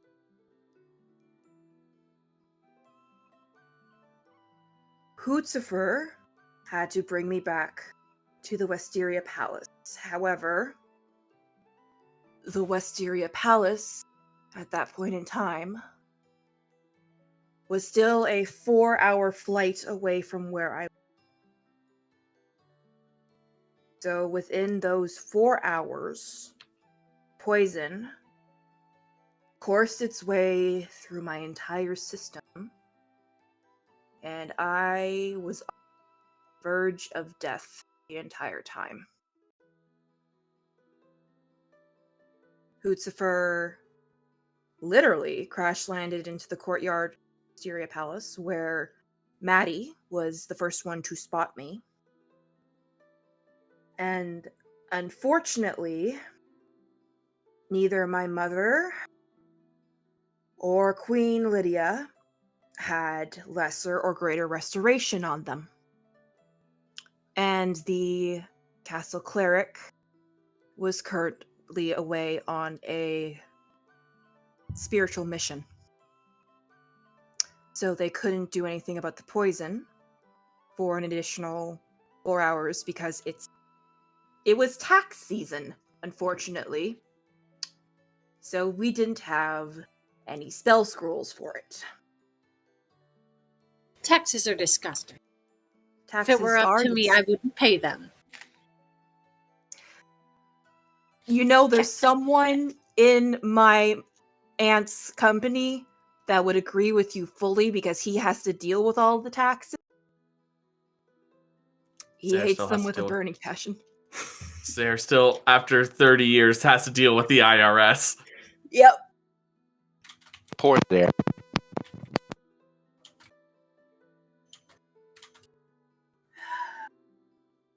Larkspur hesitantly, slowly reaches up and uncuffs the choker that's around their neck, and as they take it off,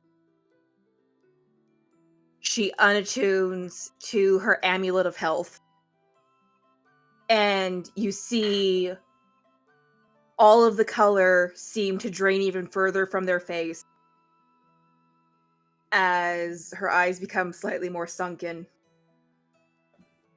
and it looks like as if all of the energy drained out of her. She slumped slightly. By the time they got the poison out, the damage was done.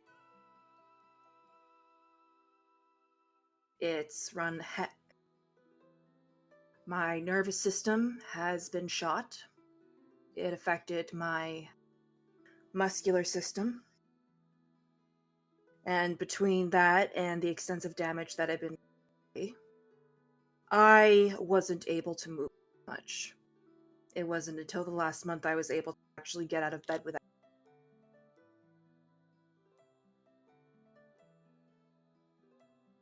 And without this, she holds up her choker.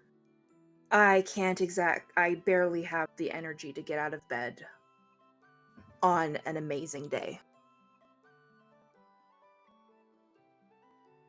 I see. Well, my dear, that's a lot to have gone through in such a short life.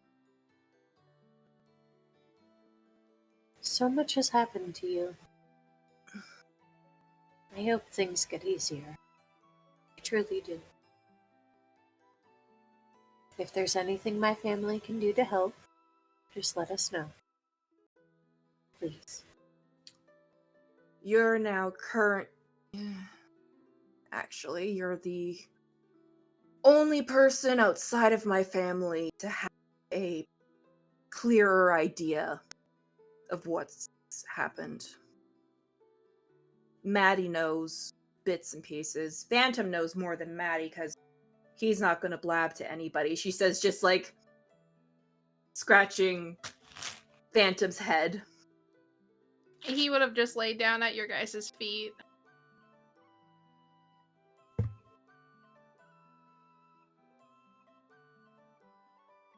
Before it all happened, I was going to go visit Astara.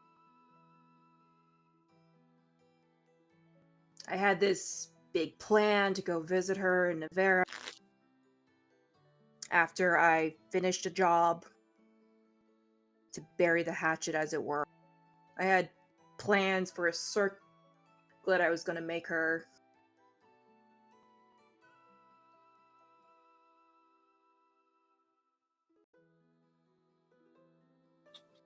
But now, for some cruel reason, the only person who I can express how I've been feeling to is my best friend. And I literally beat her into the ground today. Well, you know what we do after we do things like that? Hide away our feelings and pretend nothing happened. Aurora just says, wrong, and boops her on the nose. Or boops them on the nose. Wrong. We apologize. Clearly, It's tearing you up inside how you treated a star. So do something about it. You can make this I don't know if Istara really wants anything right now. I'm not so sure about that. She just looked confused after you stormed off. She didn't seem upset. She was confused and wished you would talk to her. Simple communication. Even before that, there was a thing that happened 5 years ago, left without giving us much warning, and I was mad about that, sure, but I was more mad at the fact that I was getting left behind than her leaving.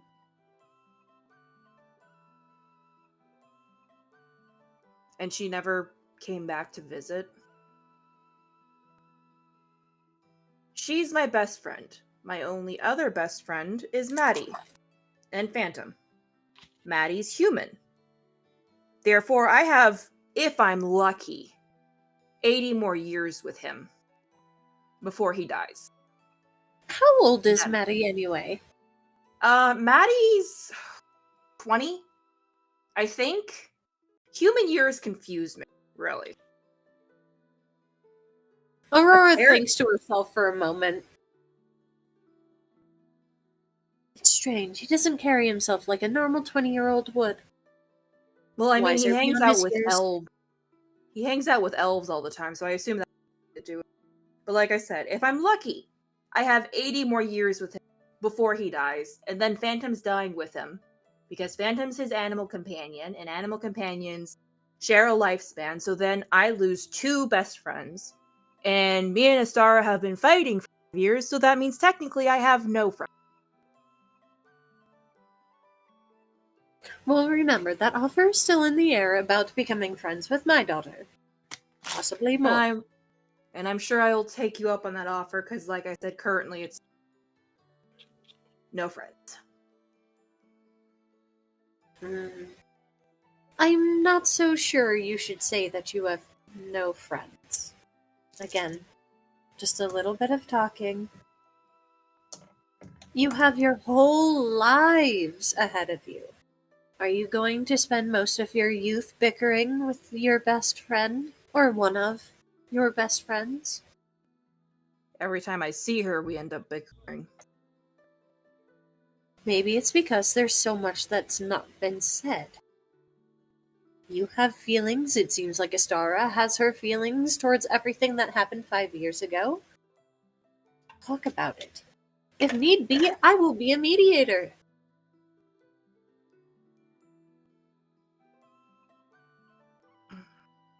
Goodness knows that this entire tour is going to be dog shit if you decide to not get over all of this. All of you. I'm not saying most of this is your fault or anything, or most of this is Astara's fault. Both of you could do better at communicating. My main goal is to make sure Astara turns out the best she can be right now. She has a lot riding on her. So does Maddie. She has a lot riding on her. But do you think she needs the stress of possible bickering left, right, and sideways? You don't need that stress either, you know. You have a name that you need to uphold as well, not just Astara. Yes, she's a princess and out on display for the world to see, but you are also on this tour. People are also watching you.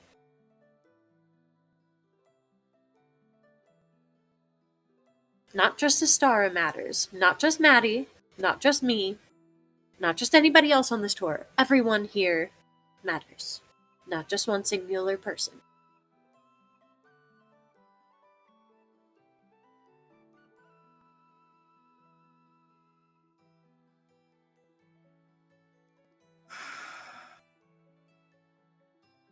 Guess you're right. I can't say I know much about your mother. Or Queen Lidizel, for that matter. However, I imagine that they might have had their arguments. We see how close they are now, right? Best friends always have arguments, my dear. Always. I had them with Larkspur my is own thinking best- back. Larkspur has this look of like, oh, the stories I could tell about the fights I've heard about or witnessed. Oh, things I could tell. But I can't. You needn't go into detail. But the point is, friends bicker. Things happen. But truthfully, as an elf, you have a lot of time ahead of you. Do you want all of that to be filled with...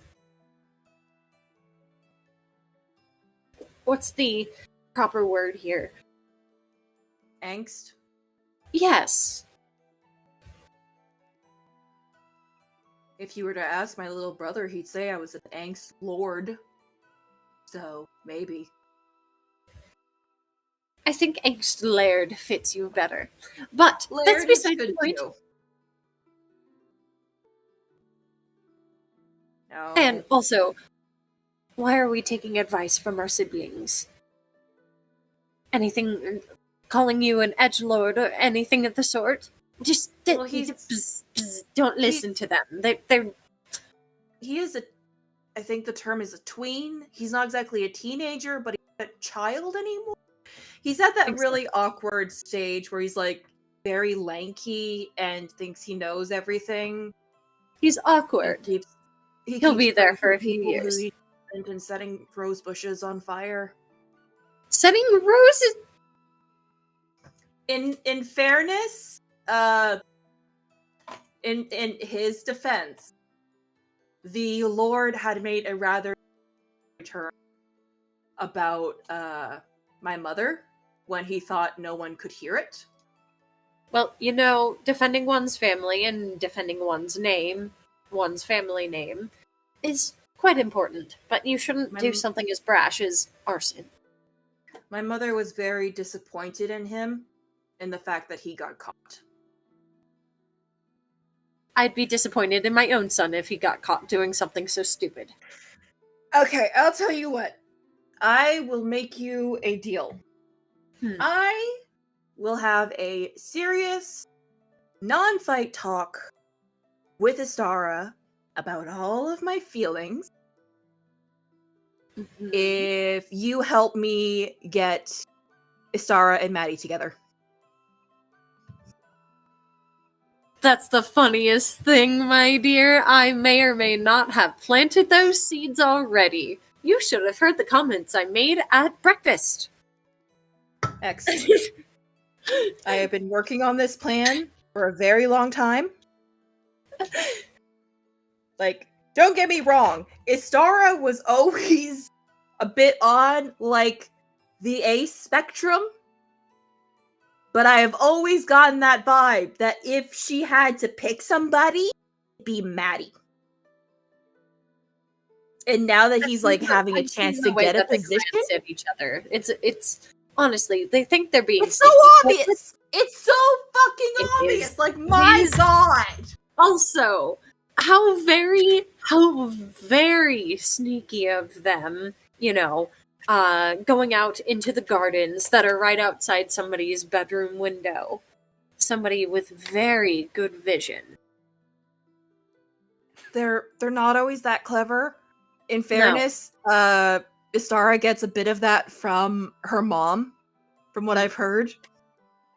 Except that's the funny thing. It wasn't even her being not careful. It was Maddie. How was Maddie not being careful? He was sneaking off into the garden.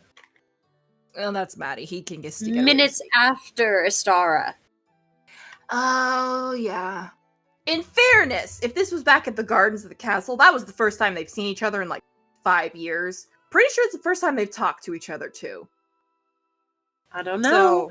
30 seconds is quite long for a hug.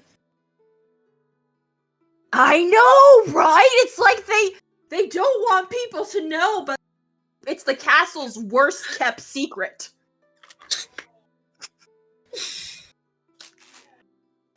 I must say, as you guys are gossiping about this. We're gonna fade out from this scene. I will say though, the makeup plan to get those two together, I will give both of you inspiration at this point. That is the drama we want. I'm just permanently hiding at this point. I can't. So both Larkspur, you get Oxygen is inspiration a from thing, me. Blondie. Oxygen is a thing. I don't need oxygen right now. Harold, oxygen. The See, plotting but to get these two together is now in place. We are going to plot. We're going to plan this. It's going to be a thing. We're only 6 episodes in. Slow burn. Yeah, but we got to help burn with the all slow we burn. want, but we can also have the Chaos Gremlins try their best to. Now, Kith. Now kiss. Now, Kith. Now kiss. And we're going to get Phantom to help. Oh god. Imagine Phantom has now heard all this.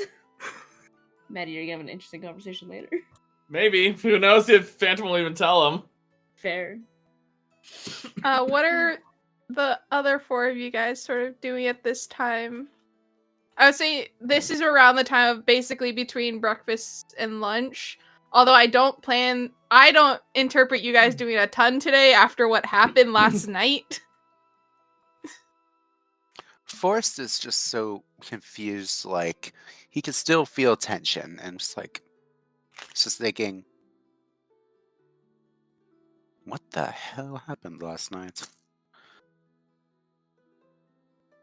Astar's gonna stick to her plan and go find a library or a study. Someplace there's books. Rosanna is going to go with her unless Maddie stops her. Nope. He won't stop her. In fact, he's gonna go. He's actually gonna go out to the training grounds while the rest of them are focused on that. Forrest is gonna join him.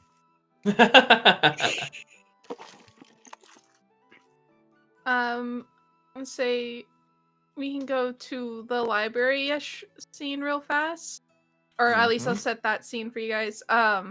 It would be next to the observatory, but it is like a separate room, but there you can get to it through there.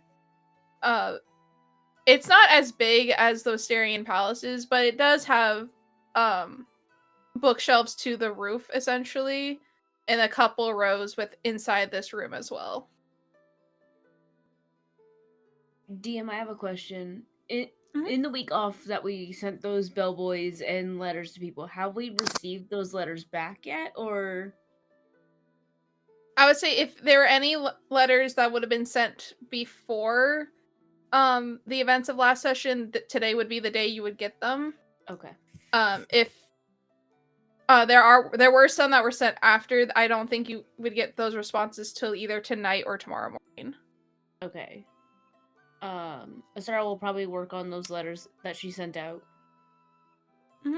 But at one point, she's gonna separate herself from Rosanna, just perusing, and she will lightly flick her ear where she has an earring of sending, and she'll just say, I noticed huntsman Matthias was missing something. Who's on the other end of this?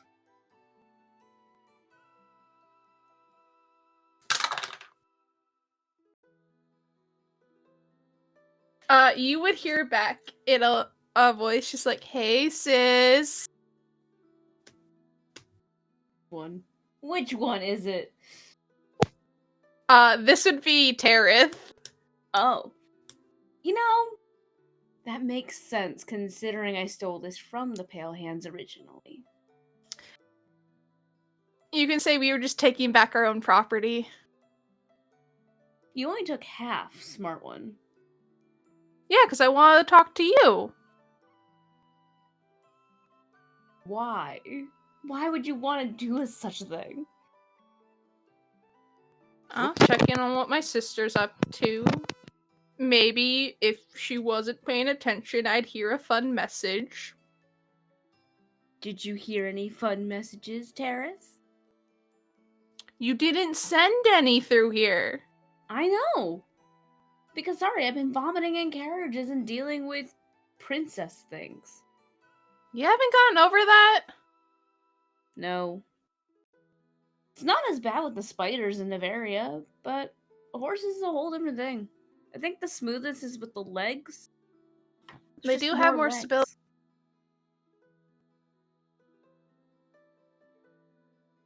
How's your tour going?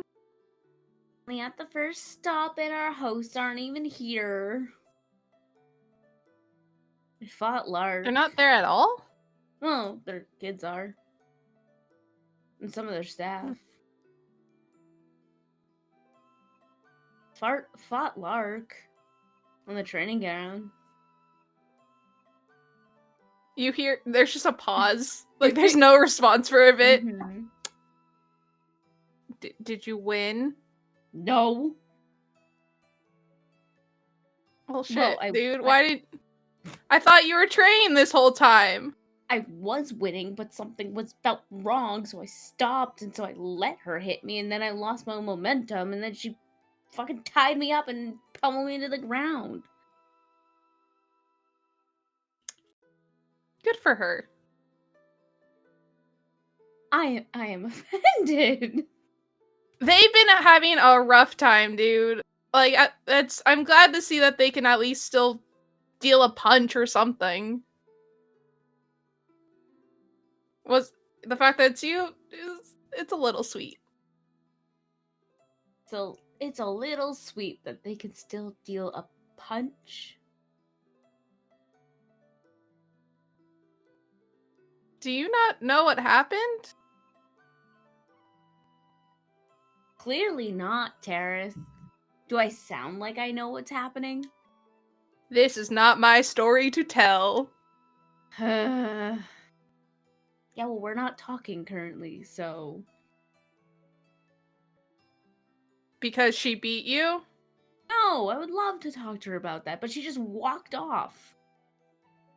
She punched me into the ground, I was about to black out, I yielded, and she just untied me and left. Left me laying there in the dirt. Huh.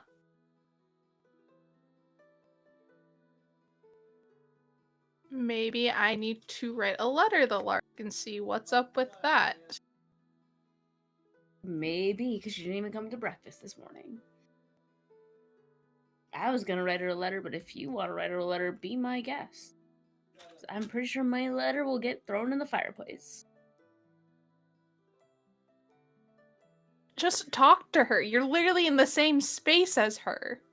Well, clearly if she doesn't want to be in the same space as me, I'm not gonna encroach on that. Why do you girls make this so complicated? Just talk. Because we're hormones, Dearest. Ew. Don't you have a courtship thing that you should be focusing on? There's another pause. Yeah, I heard about that.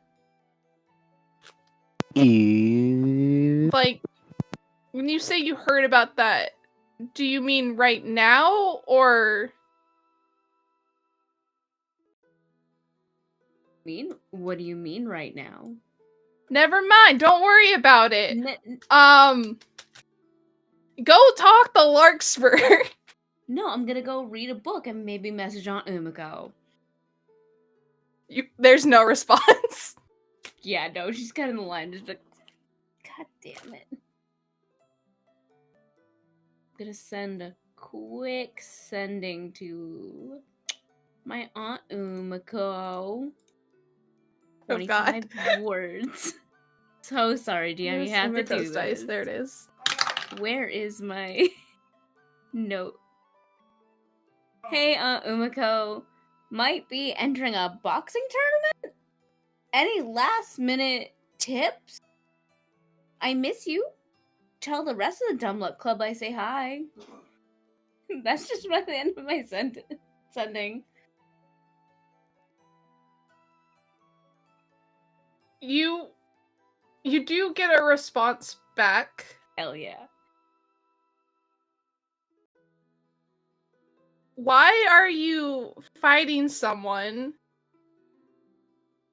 Never mind. punch them in the gut. People usually can't keep their food down. Miss you too. Should I be concerned? Oh, McCall, haven't you learned you don't finish sentence with a question? Ah. No, she has not learned. She hasn't. Do you think she knows what? She's used to getting more than one sending from people because y'all keep doing that to her. Just send another one. Our host at first stop is hosting a tournament. Might be fun as a reintroduction to society. No one else wants to do it.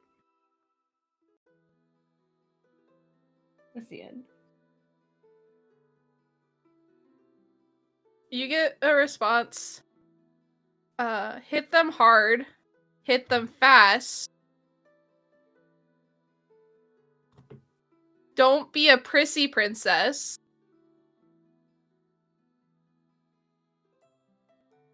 If things get dire, don't be afraid to play dirty. Screw your title, win the fight. Okay. Okay, because the Andus, or since Chad said magic was encouraged, Astara will then spend like the rest of her time just scouring books to see if there's any spell books or spell scrolls or any indication of any magic that she can copy down into her spell book to prepare for the fight, if she so chooses to enter. Okay. I will get that stuff to you at a later time. That is totally fine. But other than that, we'll just work on letters. Rosanna, what have you been doing in this library? She probably would have summoned Crocus to her side so that he could be able to go up and like communicate to her what kind of books are like way up there. Mm-hmm. She's kind of just looking for anything interesting, while depending on how quiet this library is, also listening to one-sided conversations to sending stones, and just like just mentally like, should I worry? Should I ask? Should. Just do it. Just she probably would, like, as Astara is writing letters, like, she'll kind of like speak up like while browsing. So, do you really intend on joining?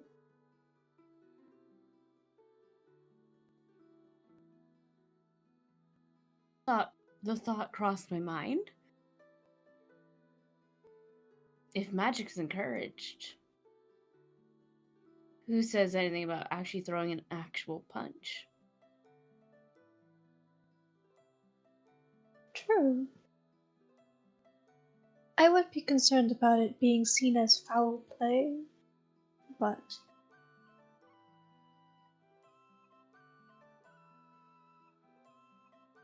I'm hoping to get actual clarification on rules before committing into stone.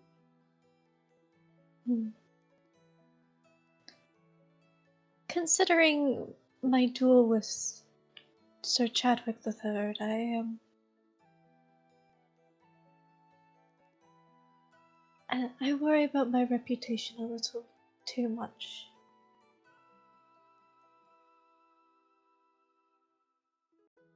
I know I have a reputation coming here, so I wasn't going to enter.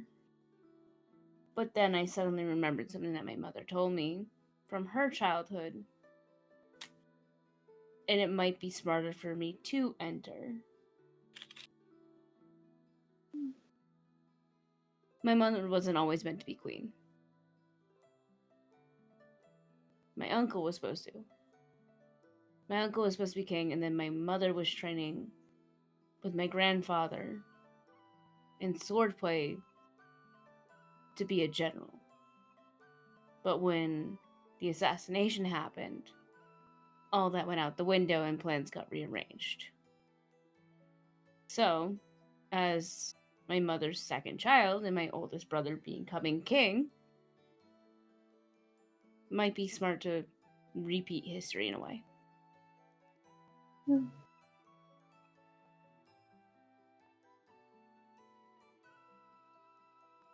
So would you become general when your brother becomes king? I hope not. God, no. There's a reason why I haven't been home in 5 years. I've been off studying magic and doing other things.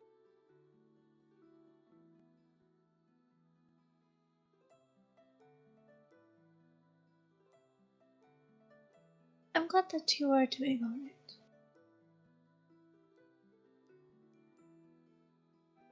Thank you. I'm assuming you've heard things about me. Rumors. I've been taught not to always believe them. It could be true. Some can. I don't believe you and Maddie going skinny dipping to be true, though. That's. Are we alone? Are we alone? There's no one else in this library, but you do hear like faint music from like the next room over. Mm-hmm. It's Charlotte's musical study time. Oh God. She would have still said that in like a little bit more of a hushed tone than her usual quietness. I am going to use my last sending, because I don't feel like saying this out loud and dropping my psychic whispers with Maddie. So in ascending... Oh wait, no, sending you have to speak it, or... You could whisper it, but you still have to speak it. Does it say that? Unless it's Far Scribe. If I remember You said correctly. a short message of 25 words or less with a creature. Oh yeah, it does have a verbal component. Okay. Yeah, but you can still whisper it though. No, I just won't confirm or deny. Zara would have said then be like, when your mother's a druid, trees have a lot to say. I wonder what the trees say. Maybe that's something that I should study. And she starts looking for books about plants. Trees have feelings. Have you ever thought that books are just tree corpses that we then tattoo our words onto their skin? That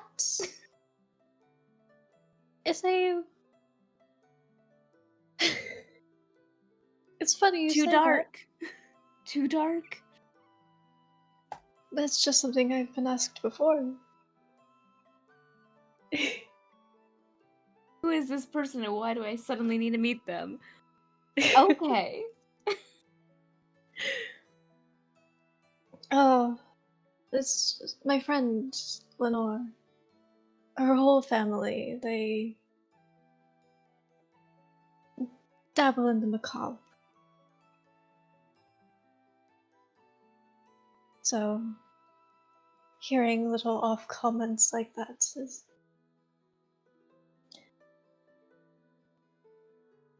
It's funny, I told Larkspur that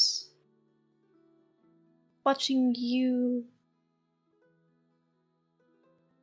and them and Maddie, you all very much remind me of her and her siblings.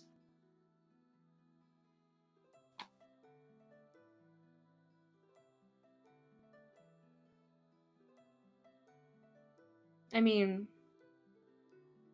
Lark and Maddie, I think I spend more time with them than my actual siblings. Other than the last 5 years when I was very clearly out of the country. the chosen family can be stronger than your bonds with actual family. Though, I question if that's a good analogy to use. Believe most people have shortened the quote from blood is thicker than water, but it's really the blood of the covenant is thicker than the water of the womb. So yes, chosen families can be more important.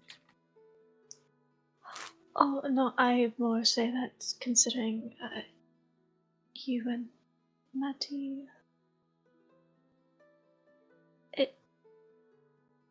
Have I read it wrong that there's not something going on between you two?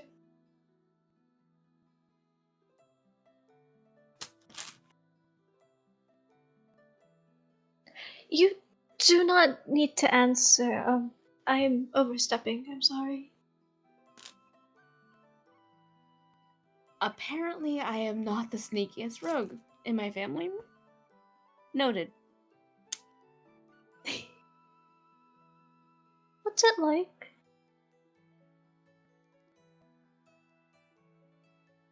Loving someone?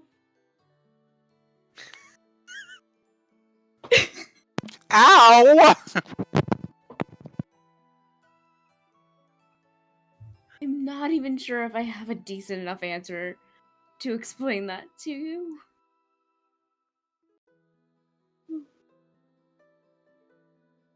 She's probably like pulled out like a book about plants, but now she's starting to look for like romance. Like She finds just a like copy a of Daggers and Yeah. Roses. Sarah's probably just like blushing whatever color drought blush is just like slowly just like drifting away to like another eye, like, oh shit. I still have a psychic connection to Maddie. She's just like frantic screaming in her head to me like this was a mistake. As Matty hears the frantic screaming as he's about to draw his bow back. You okay over there? Yeah. Had a sudden headache all of a sudden. Sure why. I hate those.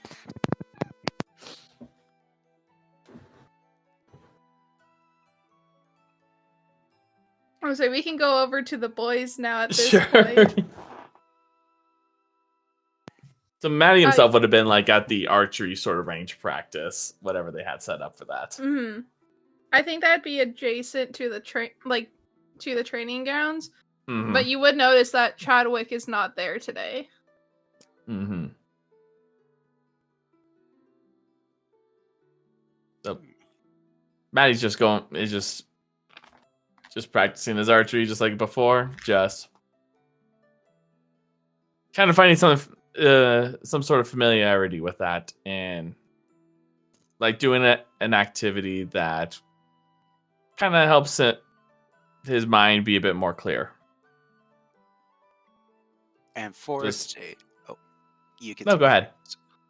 And Forrest has his scimitar out, and he's just attacking while also.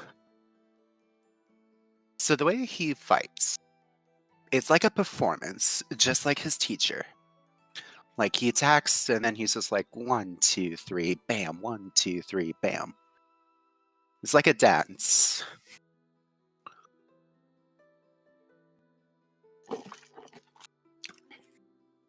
Let me see if this works.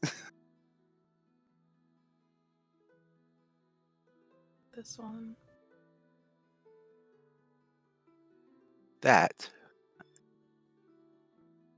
Mm-hmm. 16.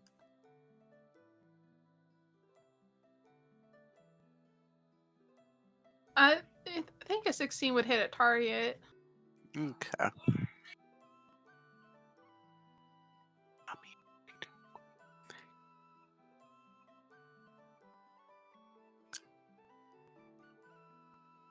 And a 19. Mm-hmm.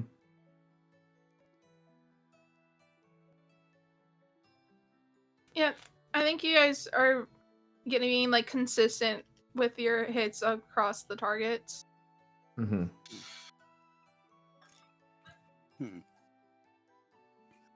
He just glances over.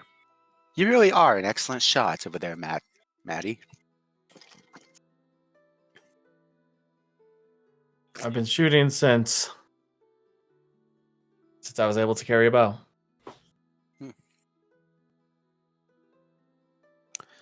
So tell me a little bit more about yourself. We are on this tour for quite a long time, and I would like to get to know each of the members. I already know my master, but I don't really know much of you or the others.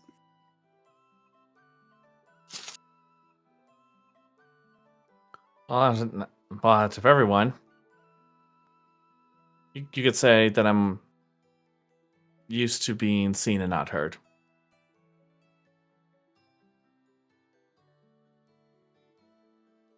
Almost like how I was last night. He dances and does another attack.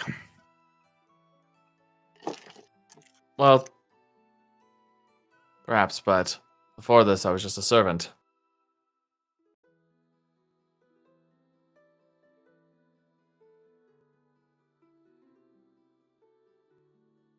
Like a low common servant or like a middle class? Served under the master huntsman for the royal family.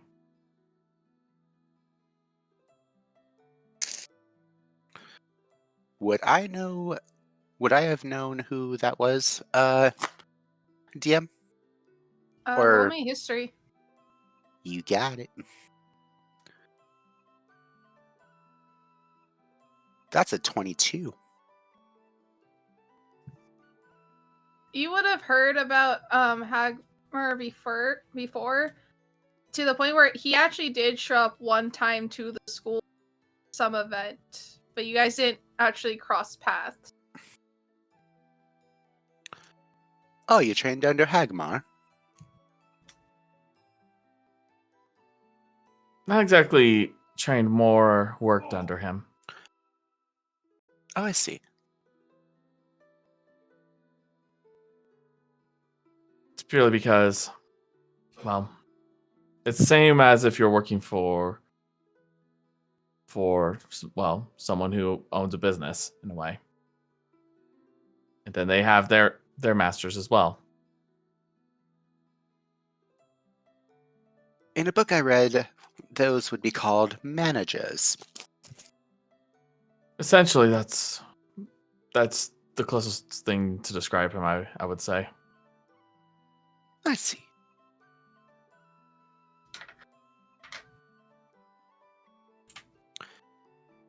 So how did you come to know Astara and Larkspur?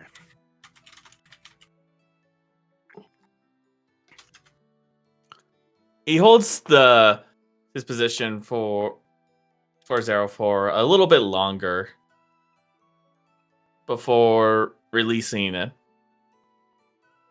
And once it lands, he finally speaks up. They found me.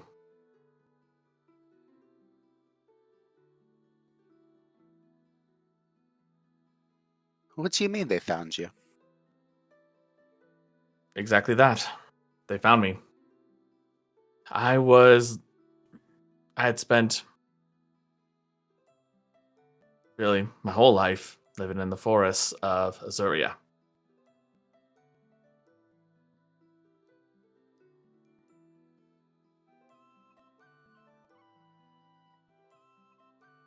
Lived off the land with Phantom and another. So it was just me and Phantom left. And it was around that time, well, Astara found me. Because she happened to be exploring the forest for some personal time and, well, found Phantom and found me.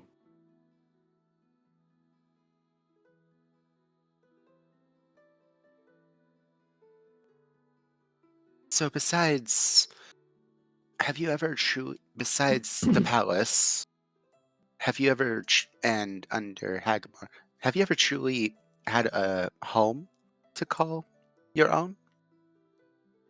Well, the tree that was serving as my shelter, yes. He says that very matter-of-factly. Hmm.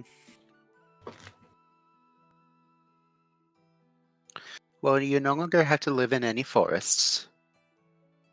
You are not a low commoner. You are not a servant. You are a part of this tour.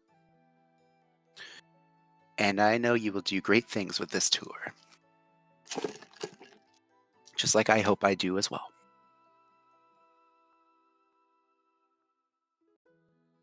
What's important to me is to see this tour through to the end. I do not care for having the spotlight. That's more for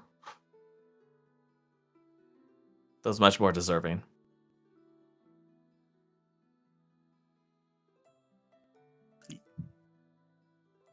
You may not want the spotlight, but sometimes it will find you.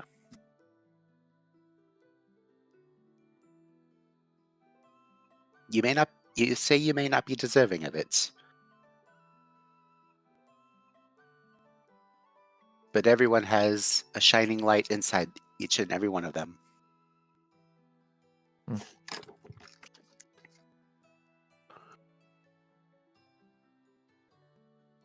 Starting to sound like your master. She is practically my mom. So I never knew my real parents. I have only truly known Aurora, her daughter, my ex, and Aurora's mother.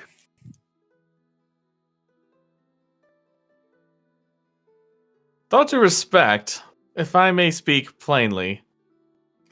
Yes, go ahead.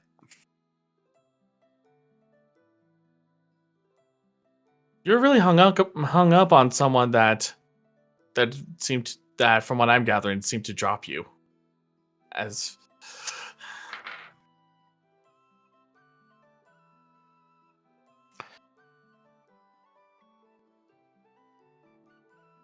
just my observations. I have attachment issues.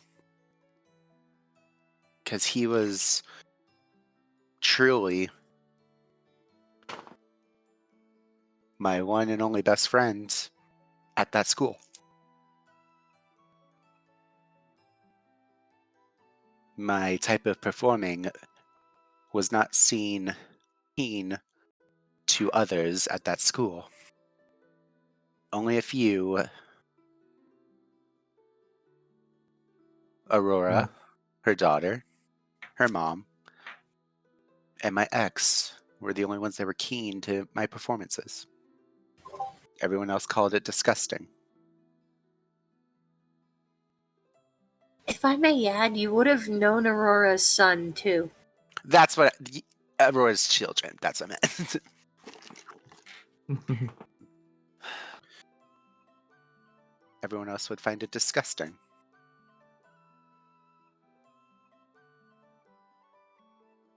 I mean, people found it disgusting of the things I would eat in the forest. But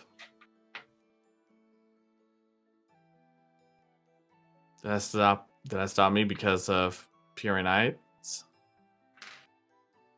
No, I would still eat grasshoppers.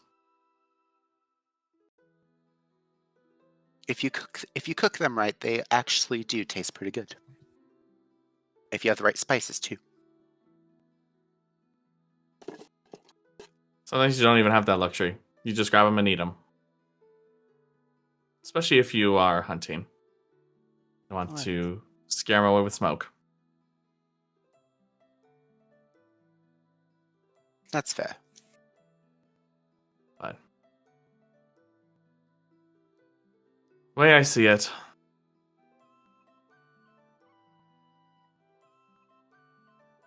It's better to focus on those that actually give a damn about you than worry about those who had already left you. In the middle of the training dummies, a large shattering noise would be heard as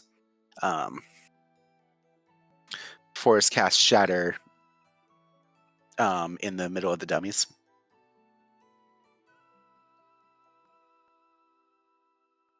I still love that asshole.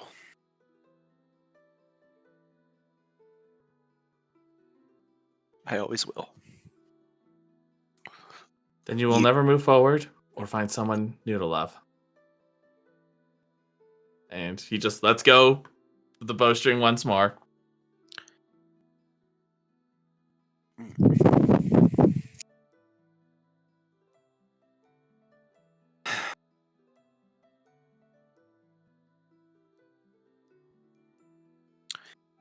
Eventually I will forget about him. There's a difference in forgetting and just acknowledging what happened and move on.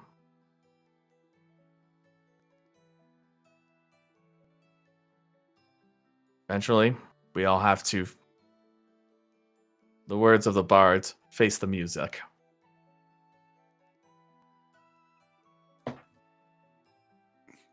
Aurora has definitely said that. You should listen to her.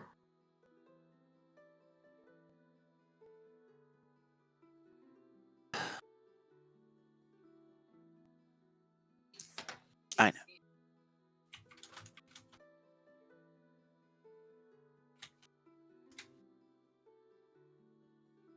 You're gonna get the same treatment as I give my friends. Do notice from him who's catching himself from addressing Istara as Her Highness or Her Majesty, and he catches himself and then corrects it to that.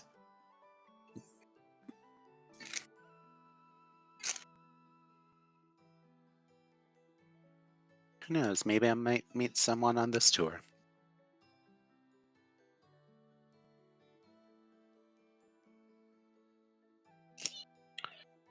Word of advice, don't have a scandal with someone who may be at one of those taverns. That's only happened once.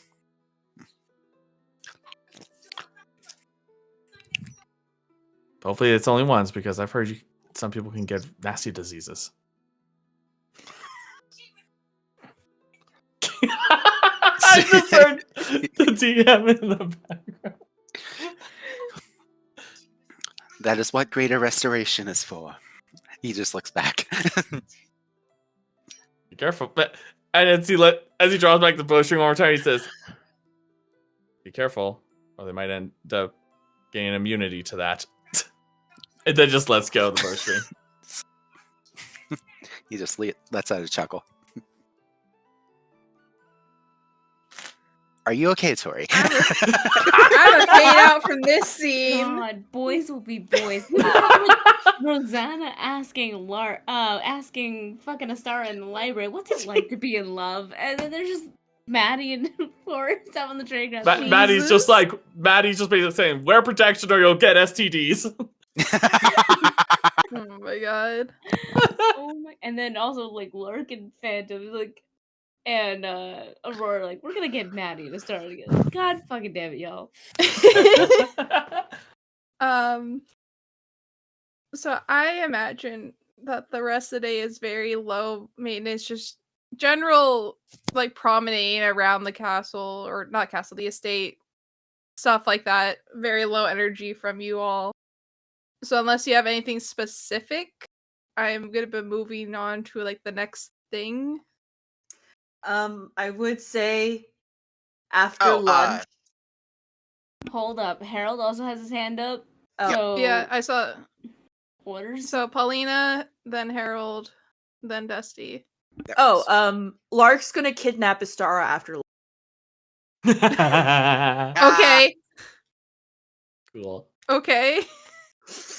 may I make a request real quick before we get started on that? Can Yeah. we just take a small break because I am hungry again and I need to get food and Yeah. Yes. Well, Why that's are another you quick always thing. hungry? Because he's walking out. DoorDash. That's That's another God. quick thing. We have essentially more or less like another half hour left of session okay. time. got it. But we can still take a break. But if people want to go a little longer, we can. But that's up to you guys. I got nothing going on tomorrow. I'm good. I might need a hard cut because I have to get ready and go to I'm off. orchestra tomorrow. So Mm-hmm. but, Yeah, we can take a quick 5 though. Yeah, that's all I'm asking. Just a quick 5. Absolutely. I've only eaten. So Don't I've explain. Eaten, Go eat.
Out of plan for. Oh God. Oh God. But he panic. Let's say the pull this back together because we do have limited time. Yep. We're back. So Astara wants to pull. No, Larkspur wants to pull Astara to the side. Yep. Literally as Forrest, Astara. what was your request? Oh. Or just so I know what's like happening. Dusty, what was Forrest? What were you trying to get? Forrest was gonna try to find Larkspur, and if he does, so like, here you go, and give Larkspur their charm. Okay. Okay. That has Larkspur. not happened yet. We are doing Astara and Larkspur first. Literally the second Astara started to stand up, Larkspur just suddenly like links arms with her and starts walking, like literally half dragging Astara. Come on, Sparky, we gotta talk. Okay. Come on. Okay. I'm following you. I don't have much of a choice. No, you don't. This is a kidnapping? Yes. We are gonna have a talk about something I don't want to talk about, but I have to talk about it, because otherwise I'm just gonna keep on inadvertently hurting you, and that is not helpful. You're not hurting me, Lark. I pummeled you into the ground. I asked for it. You did, but that doesn't mean I should have done the... I egged you on purpose. Okay, you need to let me talk about what is going on with me before I lose my nerve. Okay, floor is yours. I'll shut up. Okay, Lark drags her to her room, shuts the door, makes sure there's no one else around. Ugh, fuck, why is this hard now? Why is this fucking hard now? Ugh. Do you need me to go stand in the closet like I'm not here? No. Okay. That won't help, and you can't go back into the closet, Astara. That's not how this works. I never came out of the closet. Okay. You remember how I said that I was sent on an assassination mission 3 months ago? Yes.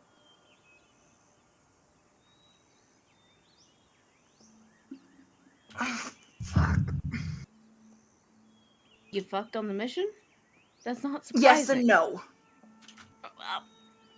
Okay. Is this why Terrace wouldn't tell me about it? Maybe. Okay. I killed him. Terrace? No, I killed the target. Okay. The second half of that was to bring back this red ledger thing. I don't know what was in it. That was part of the job. Uh-huh. On my way out of the city, I was attacked.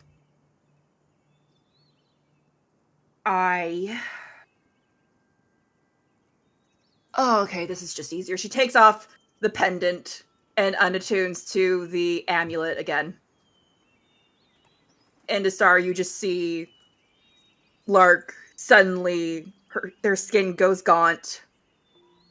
Their muscles seem to wither away a bit. They look so incredibly tired. I almost died.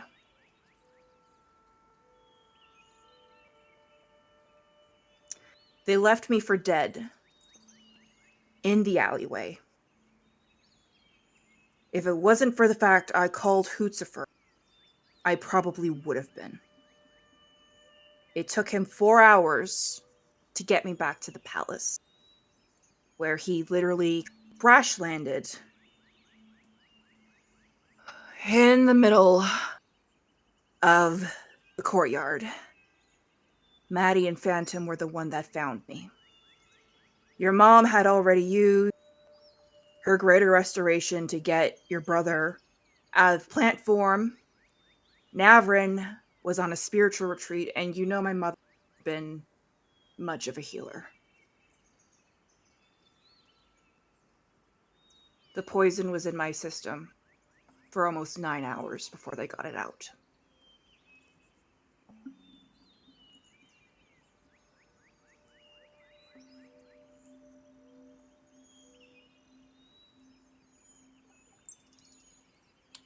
I have been benched by the Pale Hands until this, they gestured to themselves, is better.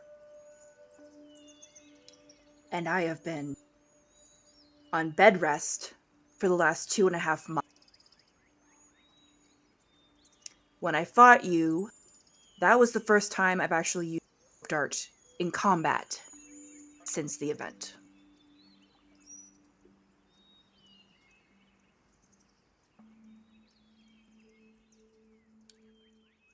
And while I was fighting you, I was getting flashbacks of the person who attacked me, which is why I was rougher on you than I wanted to be.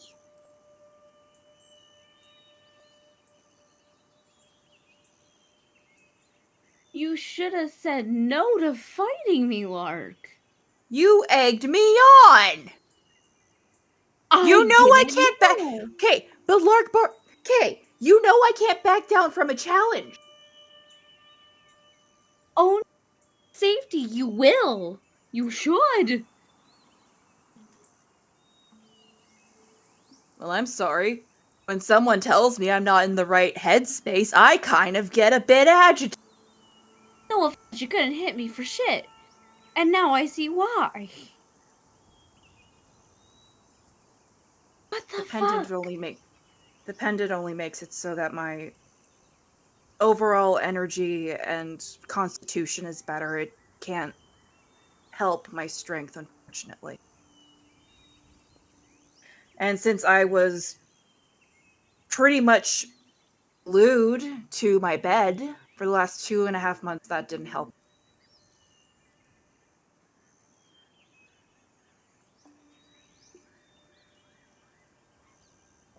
Wow, my mic doesn't want to pick me up. For good reason, Lark.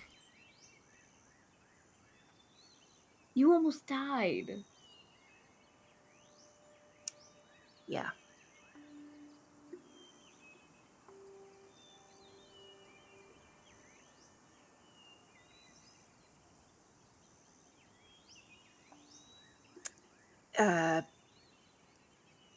Mom didn't take it well. I wouldn't expect her to. Terrace kind of felt... I'm not sure how Terrace's feeling about it, but he was that encouraged that I was ready for my first solo mission.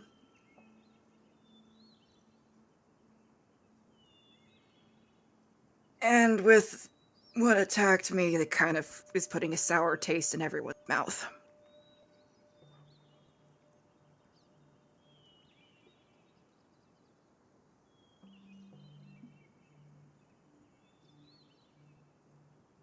The reason I'm on this tour is Terrace is hoping to draw out the person who did this. Sorry, what? They think I'm dead. They hear I'm not. They're going to come after me, and then I can deal with it. Because currently, we can't deal with this the normal way. Why?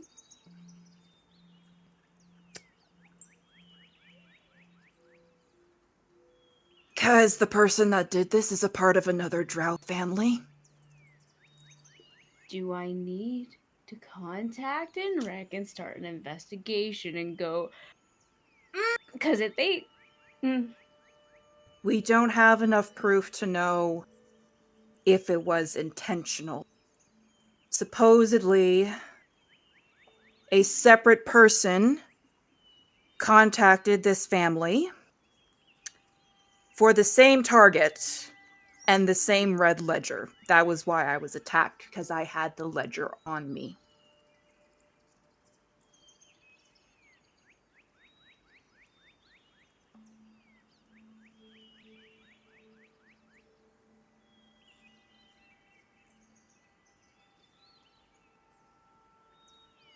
Why did no one tell me? Was I just supposed to get a letter in Nymphaeaceae saying you were dead?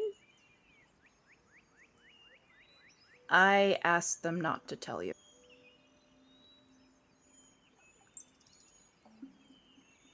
Oh. I was not in a good headspace, Astara, and the first thing I thought was, even if they told you, you wouldn't come. Because you hadn't come back in almost 5 years, so why would you come back to see me?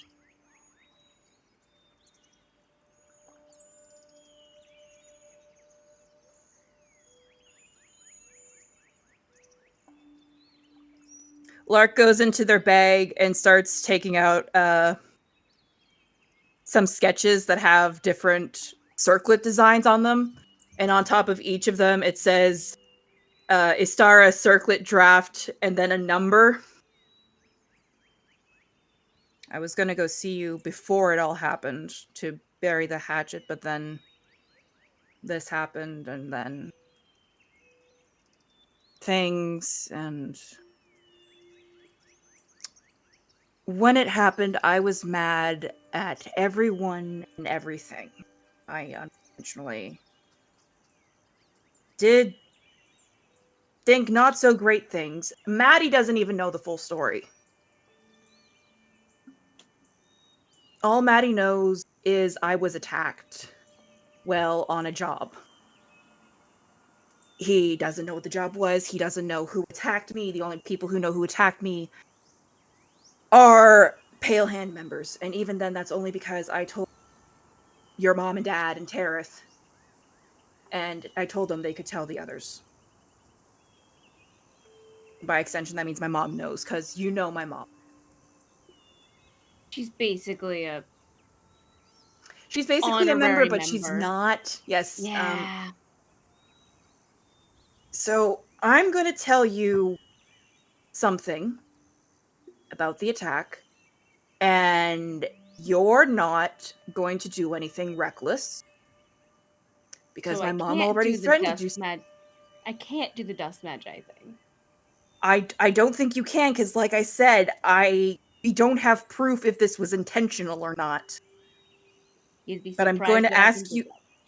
I'm going to ask you to stay calm, because your parents had to basically confine my parents to their house so they didn't do anything reckless. Okay. Now, I don't know this person's name, but I saw the symbol they had. From what family? Okay. Istara, they're from the Broken Dagger.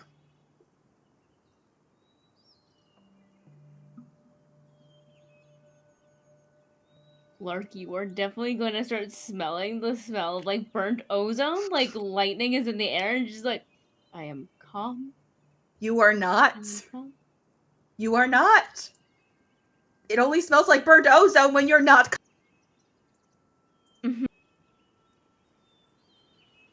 And I'm trying to convince myself I am calm. But the way I You are- normally calm myself down is not in this room right now. Phantom! So, I don't even think he's around right now. He was around earlier when I was like, my phantom pains. Phantom pains. Get it? yeah, I just figured as well. Boo. You're not there!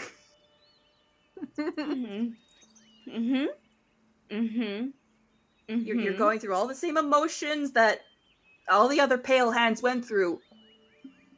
So supposedly, this guy that I was tasked to kill pissed off people all over, including some people in Laurel. And supposedly, what's being told is the Broken Dagger was hired to kill this guy while they were in Laurel. And this person also asked for the Red Ledger that I got. But since I already killed the person, supposedly the next best thing was to get the Red Ledger. And very much it's a she says they said situation. Because we currently don't have any proof that it was intentional, even though there's plausible deniability for it to be intentional based on 150 years ago. So Tara thinks that you being on this tour is going to help draw the Broken Dagger? At the very least, the person that attacked me. Because we're not sure if they're still here. But to their knowledge, they should have killed me. And you know they don't like leaving jobs unfinished. Yes. My grandfather is very pissed about everything that my mother did to him. Anyways, do you realize how... I've already talked to Tara today. I can't do that again until tomorrow. Thank goodness. Do you want to talk to Tara? Do you want a connection to Tara? Because if this is like a secret Pale Hands drawing out thing...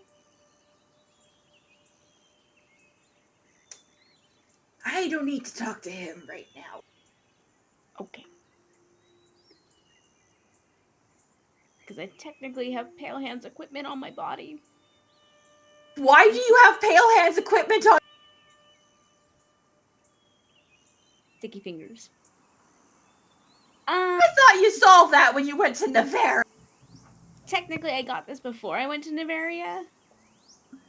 5-finger discount. You mean we could have been chatting this whole... To be fair, it was just an earring ascending, and Maddie was wearing the other one, so it was just a two. You were talking to Maddie for the last 5 years? Like every night. You guys have been chatting every night for the last 5 years, and he tell... Don't get mad at me if he didn't tell you. I'm not getting mad at you. I'm going to get mad at him, and I'm going to sit him... Wait, what did you guys talk about?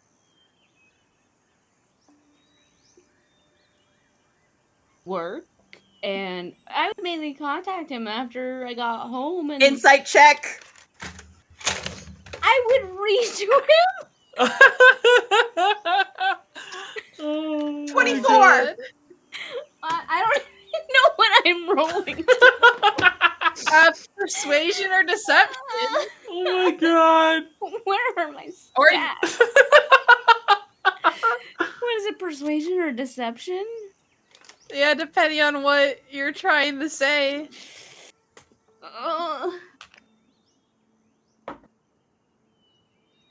You beat it. It's not the full truth.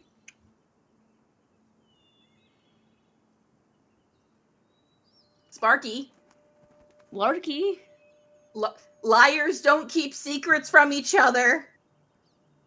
We would literally talk about work and what he was crafting or what he was doing. I would read to him until either one of us fell asleep. What did you guys read? You read smut to him, didn't you? I mean, I fucking knew it! When you are beta reading for You've been beta reading? It's for the next book in the Daggers and Roses series, isn't it? Yeah. It's really You've been beta reading it to him and you're not even gonna... What kind of friendship is that, Istara? To be fair, he fell asleep half the time. Yeah, sure, he fell asleep. Yeah, because he's probably tired from his activities while listening to you read this smut. Larkspur Taurus. Oh my god. What? He's a young man who, trust me, I've been keeping an eye on it and keeping all other suitors away from him for the last 5 years for you. My god. What? You've seen him.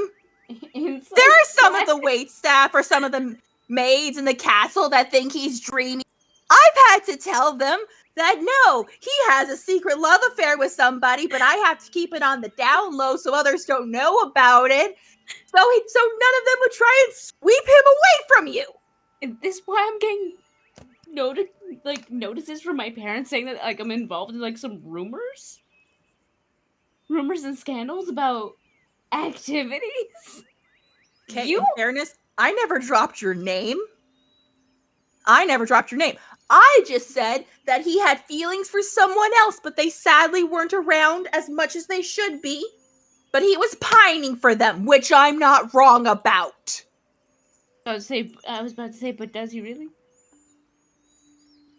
Just have you not seen how he looks at you? I haven't been home in 5 years. I don't know how he looks at anything. I didn't even know how he looked until the minute he walked into that dining room. My god! For someone so smart, you are so dense. You're not common sense smart. Istara. Larkspur.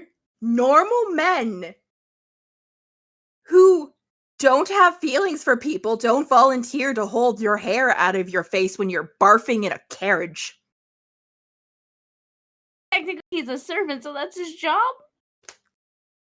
He's not a servant on this tour. That's what I keep trying to tell him, but no, apparently he just wants to not be seen or heard, and he just doesn't want to. So he's a bottom.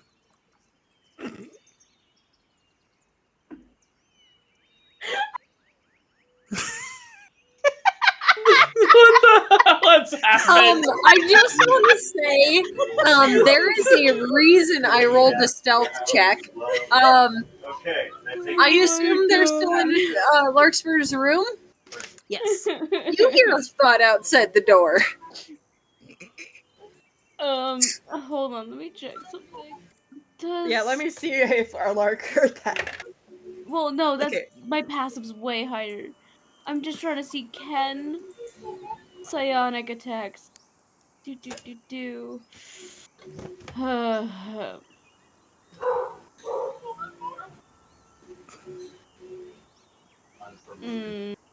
think everything I have to see the person.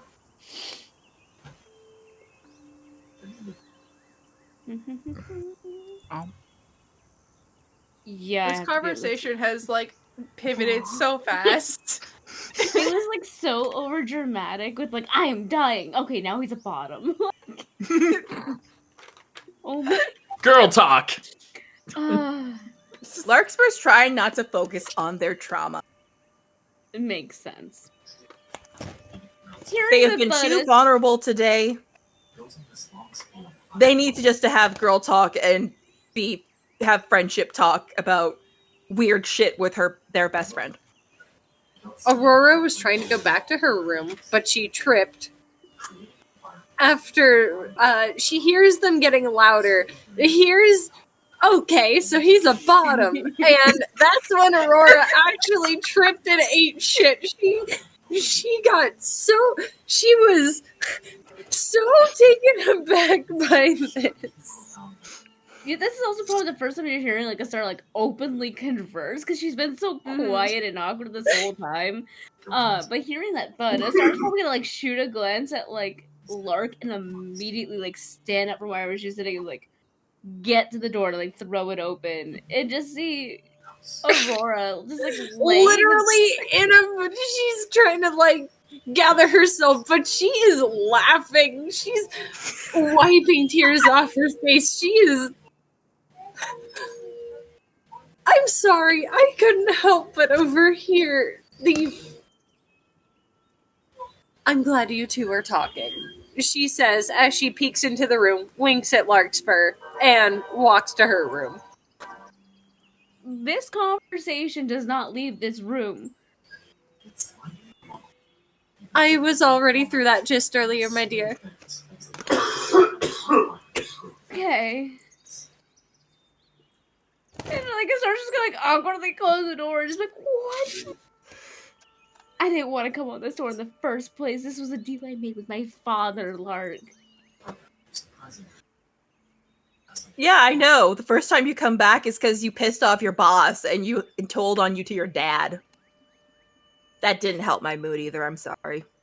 And my father told me I was gonna lose everything that I held dear unless I came back and communicated with my friends and family.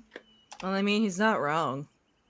Apparently not, because you were also almost dead.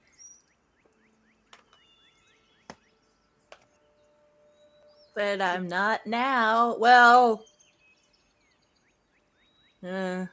Please put the choker back on. It's okay. It's gonna take an hour to kick in. Also, we have to... I've taken it off twice. Because if he finds out that I took off the choker, he's gonna try and get into the house. Okay. He's become very protective since the incident, she says, as they put the choker back on. And let's just say the first time I took it off to bathe and stuff in the house, he tried to get in through the large bay window in the library. Why, Endora is small. Well, I'm sorry. Hootsufer is a growing boy, and he needs to grow to his full potential. Mean sideways? Oh, Hootsufer is not fat. There's nothing wrong with a chonky boy. He's not chonky. He could be though. Imagine the cuteness of the. You've seen Whiskey.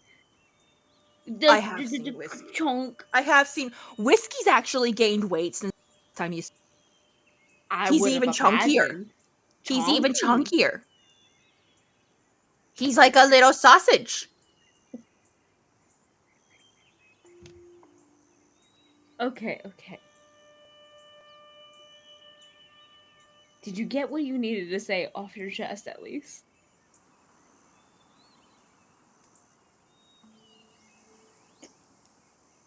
Is there anything else that you need to say or ask? I mean, I said as much as my brain is wing me to say. Listen, I am being emotionally vulnerable twice in one day, and this morning I literally woke up after having nightmares about it and having terrible phantom pains, which is why I wasn't at breakfast, and it literally took Phantom, like, laying on me for 30 minutes to, like, not feel like my nerves were on fire. That is an excusable reason to miss breakfast. Why did you leave? Why did I leave?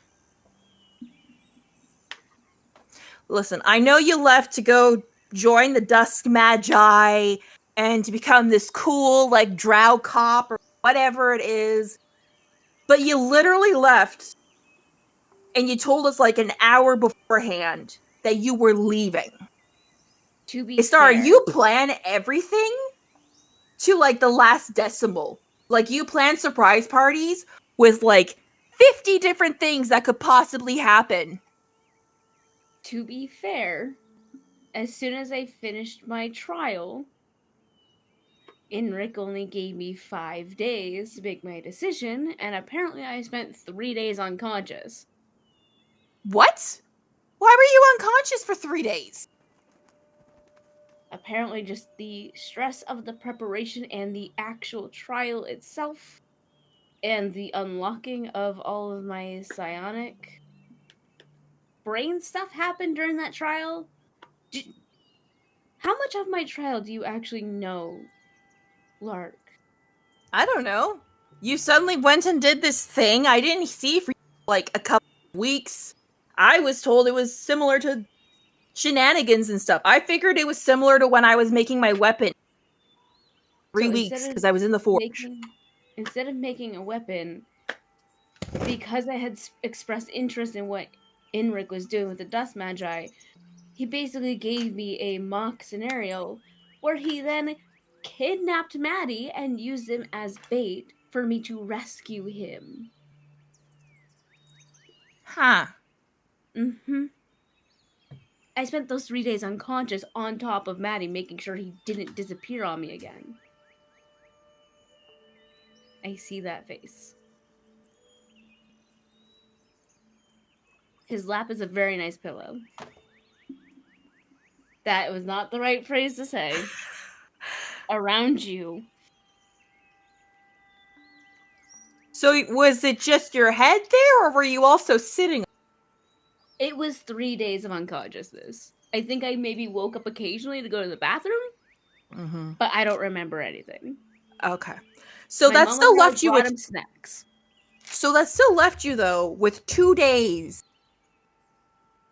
to tell us, and you literally told me and Maddie an hour before you went through the portal to Nymphaeaceae. Because I didn't know how to tell you until I had to tell you. And it just kind of came out as, I'm leaving. So anyways, I'm leaving. Because I didn't know how to explain to you guys, hey, I'm going into Nymphaeaceae to be a secret magic drow cop that can possibly arrest my father in 3 years. Do you want to arrest your father? I technically have the right if my father steps out of line. Which is weird. That is weird. Which makes this, whatever I dreamed about last night, even weirder. You dreamt about arresting your father? More or less, I was in the interrogation room, which is not my favorite room, because a lot of messy shit happens in there with Enric, of all people. Yeah. My brothers were in there. Oh. First, it was Lonin, claiming he was king, and he looked several years older. Then it was Dearest, and as I continued just mind spiking them, it then changed into Maddie. Maddie's not allowed in Nymphaeaceae, so tell me why the Dust Magi are bringing Maddie into apparently now my interrogation room? But I just didn't know how to tell you I was leaving until the moment I had to leave. So at least I said goodbye and just didn't sneak out, like I normally do. I mean, true. It still hurt a lot. I'm sorry. I'm still focusing on the fact that for some reason Maddie was in Nymphaeaceae when he's a human. Exactly. But it's just a dream. It's not real, right? Ha ha ha ha ha. I mean, I don't know. In my dream, I dreamt about like you attacking me, or I dreamt about our fight, and then it was also the battle I had between the friggin' broken dagger bitch. BDB? Okay. Yep. I don't know her name. So like I said, I just... You dreamt of the past? Or like current and past? Yeah. Mine was future. In fairness, I haven't had a chance to ask what their dreams were about, but yeah, mine was like what happened that day and then what happened 3 months ago. And, like, I felt it, too. Like, I actually felt the spot where, like, the dagger went in my back. That's actually happened before. At this time, each of you, including the people that aren't in the scene, you would start to hear servants shuffling around a lot more active than they've been the last couple days. You know what that means, right? The Andus are home? The Andus are home. You know, I'm still getting weird vibes from them, so maybe I put some of my Pale Hands training to the test. You do some of your Dusk Magi training. And we uncover this mystery that's going Like a damn good plan to me. Of course it is. It was my idea. I don't know. Maybe I was thinking it first and I put that thought in your head. Oh, don't you do any of your weird Dusk Magi mind tricks on me, Astara. I know all of your dirty little secrets, girl. You do not know all of them. I know a few of them that you don't want to get out. Oh, like what? For example, I'm pretty sure it was you and Maddie that went skinny dipping together in the lake. Why do you think I became so focused on my studies rapidly? I knew it! I knew it! We should probably go greet the Andus. Probably, but we're not done having this conversation, Astara. I'm done having this conversation. Larkspur just puts an arm around Istara's shoulders. Come on, let's go meet our honored... What's the word? Hosts? Host. Let's go meet our honored host. Let's go, Sparky. Lead the way, Larky. Down with the patriarchy. So you would see... Down with the patriarchy! If each of you do want to go and meet the Andus, you would see the servants starting to run around. Them are kind of fixing up the place a little. Others are making sure that they have the stable area ready. There's multiple footmen lining up along the path to the chateau to greet them. And Chadwick and Charlotte are actually standing at the top of the stairs, just waiting for their parents to arrive. Hearing all this shuffling, Forrest is going to turn to Maddie if we're still in the training area. Shall we go meet our hosts? Sounds more busier than usual. Oh, I guess so. That's what that activity is about. Well, yes, let's go. Hang on a second. He goes up to Maddie and pokes his forehead and casts Prestidigitation to clean all the sweat off of him. Okay. And he does the same for himself. Mm-hmm.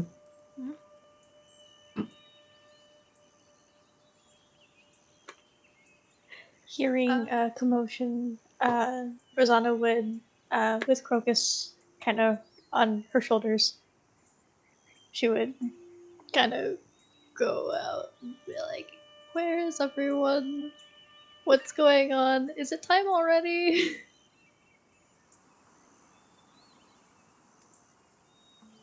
I think a servant would like kind of catch you and be like, the Baron and Baroness are returning right now.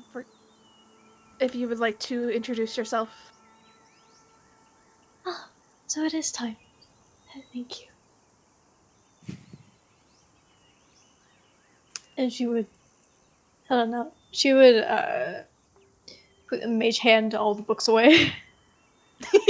So everyone would just see like one book after another just start floating back to their places on their shelves. I could have taken care of that for you if you'd like. Oh, no, I wouldn't want to worry you. I'm sorry, I probably seen you around and haven't got your name. My name... I am Sally. is just a young woman with like kind of brown hair. She is one of your guys's, for sure. Oh, it's a pleasure to make a formal introduction.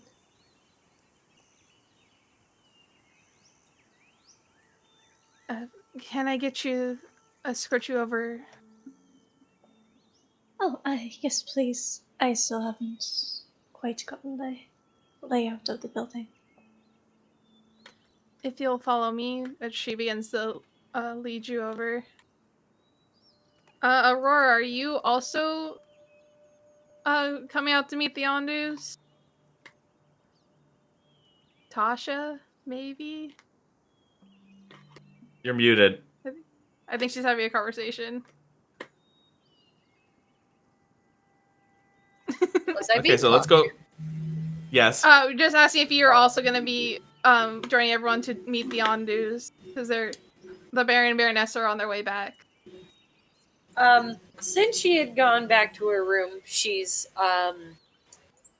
making herself look presentable. Mm-hmm. And will see if she can't meet up with Forrest at all. It sounded like he was also just heading straight there.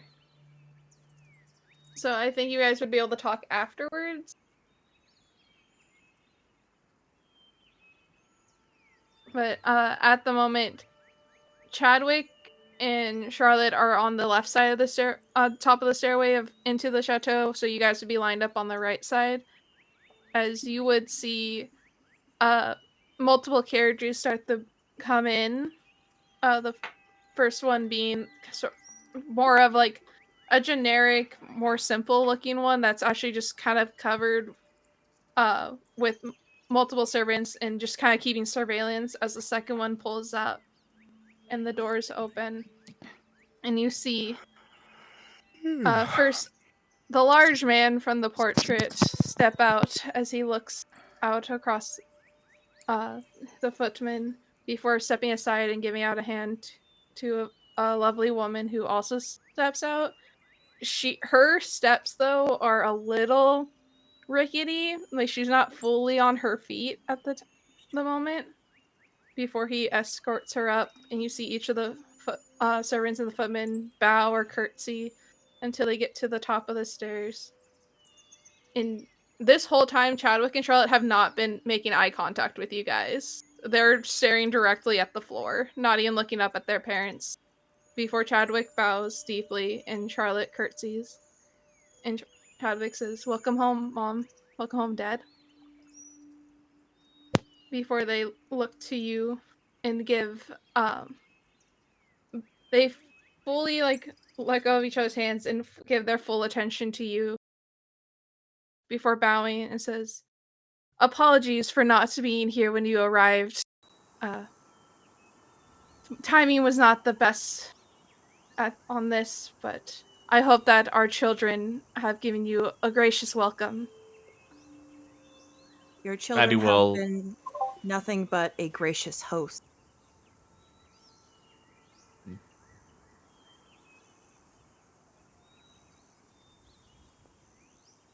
You would see the woman give kind of a nice curtsy before kind of stumbling a little to the side.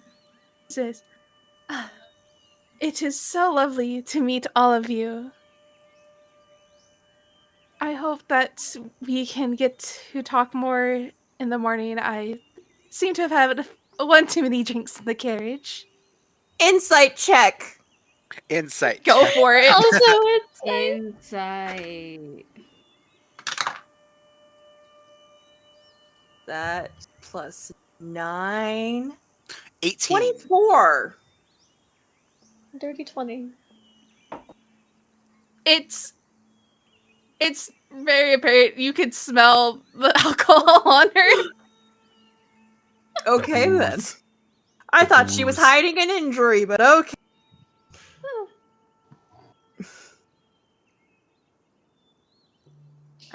You would see the father again straighten up. "I hoped that even though that we might not have gone to meet initially on your arrival, that does not affect our connections we can make this evening. Or this visit. Of course not. You have a Abs- lovely home. Thank you for having us. We are honored Indeed. we are honored to be in your Forrest is tongue tied. So Maddie will speak up as soon as that happens, and he would give up the proper bow as he says, "We certainly look forward to becoming much more well acquainted. I've heard, as the rest of us have heard, great things about your family, and we look forward to deepening our relationships." Forrest bows as well. What he said.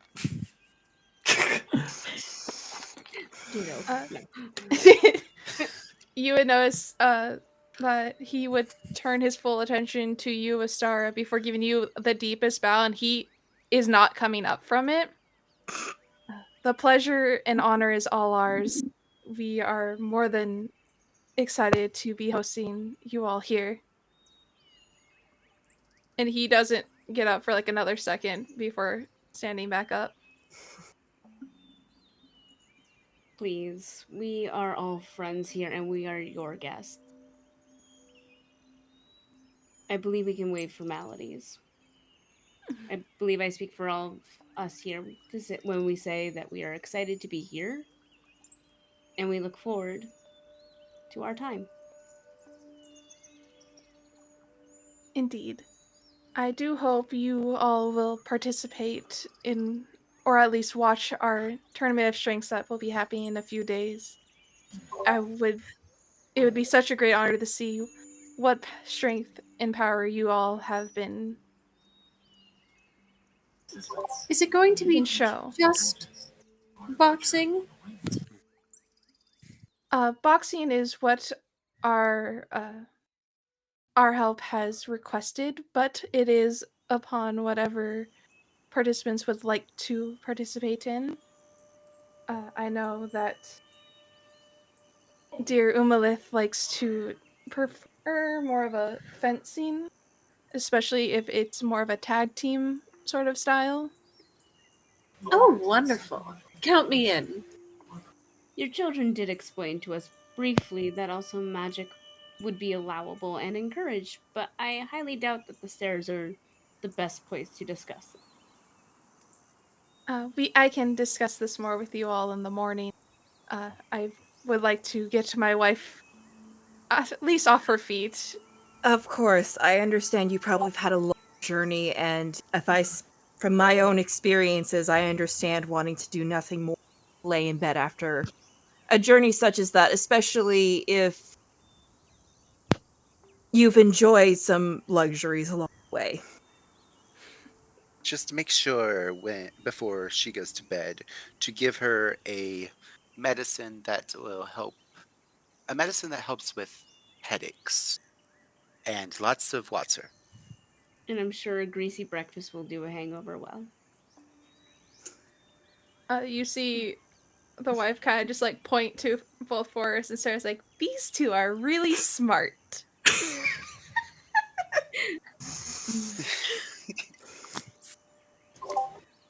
That they are.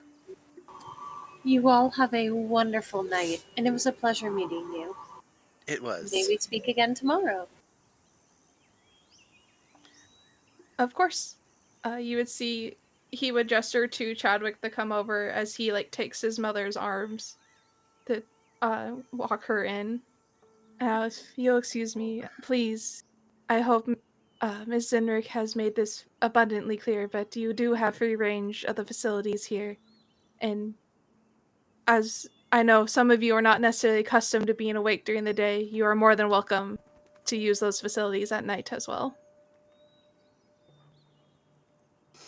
Thank Now, you. if you'll excuse me. probably just like side eyes Lark, like yes. Yes, that's. I mean, they don't say the yes, but it's clear from their expression when they side eye each other. That's what they're. Wait, Lark is rogue, right? Lark has some Yep. rogue. Mm-hmm. In Ignorana, we established some of Thieves' Cant is like a sign language, so I feel like a star from like behind her skirt just like quickly signs and like Thieves' Cant, like making eye contact with Lark, just like yes, like very excited. Yep, and Lark would just give like the most subtlest of subtle nods. They're I say, talking about Savoie again. No, Same it's thing, silent this same They're time. sign language to each other. They even haven't Oh. like the star hid her hand behind her skirts, anyways. So I say, yeah. So, the mother and father and Chadwick have all walked outside, and you see the servants now are starting to unload their carriage and get everything situated. And Charlotte's just standing there. She hasn't moved. Forrest is going to go up to Charlotte. I don't believe I have had the honor to meet you. The name's Forrest. Apologies. My name is Charlotte. I'm Chadwick's twin sister. Chad. Forrest does not even know who The Chadwick boy is who because just left with the lady of the house, my boy. Oh! Right. You know, for someone that was just called smart, you don't pick up on a lot of details, my boy. Lark, what were we just talking about? Book smart, not street smart. Books, not common sense. Don't worry, Force. I am apparently in the same ship as you are. Yes, you are. It is nice I to love meet you, you. Charlotte.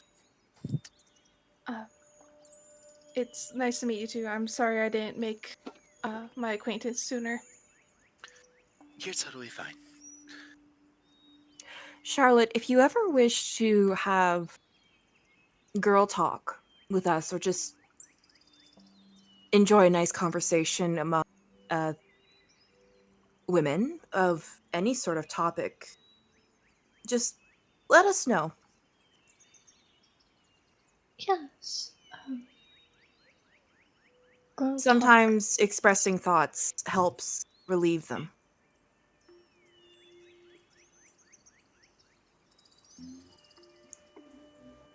That would be nice. Maybe soon we can, if you'll excuse me. Of course, my dear. And she's sort of hasn't been like looking at any of you guys as you've been speaking before she like turns and walks inside. If Right? you guys Right. want to make a quick perception check for me. Yes. Yes.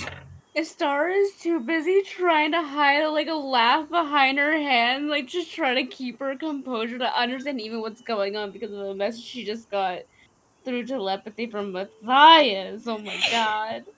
I only got a 12. Can I try my physical dice real quick? See if 24. I would say sure, you can try it this time. Okay. That's a 28 because that's a natural 20. Okay. You guys Ooh. would have. I would say you guys all sort of rolled high enough that you would have noticed that her hands are in very tight fists as she walks away, like she's getting white knuckled.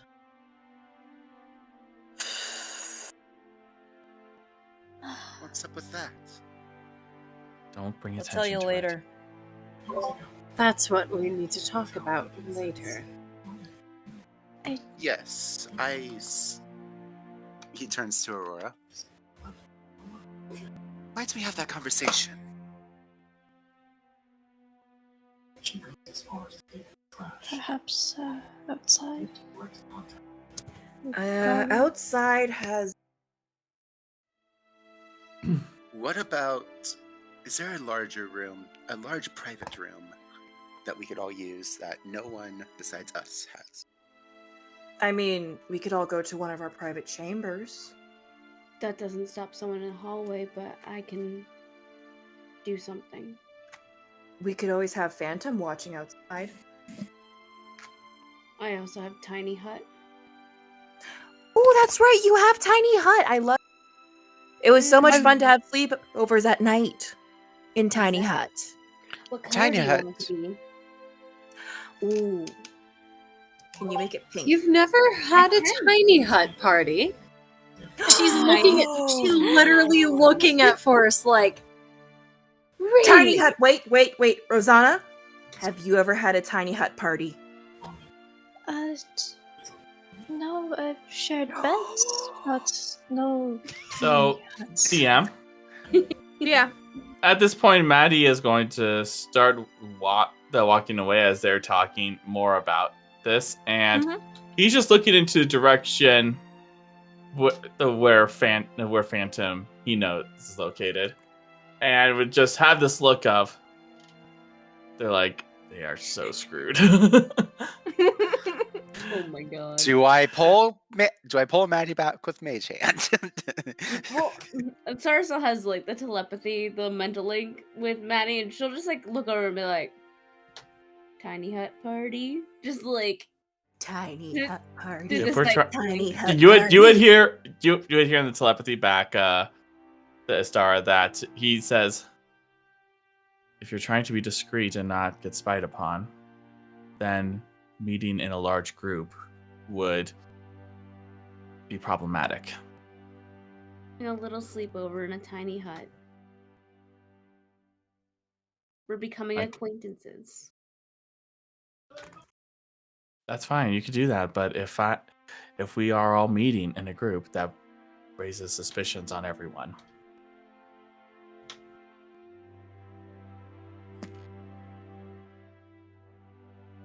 Then what do you suggest, Matthias?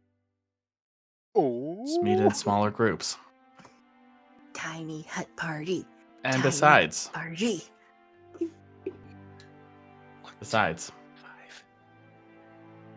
I need to do a little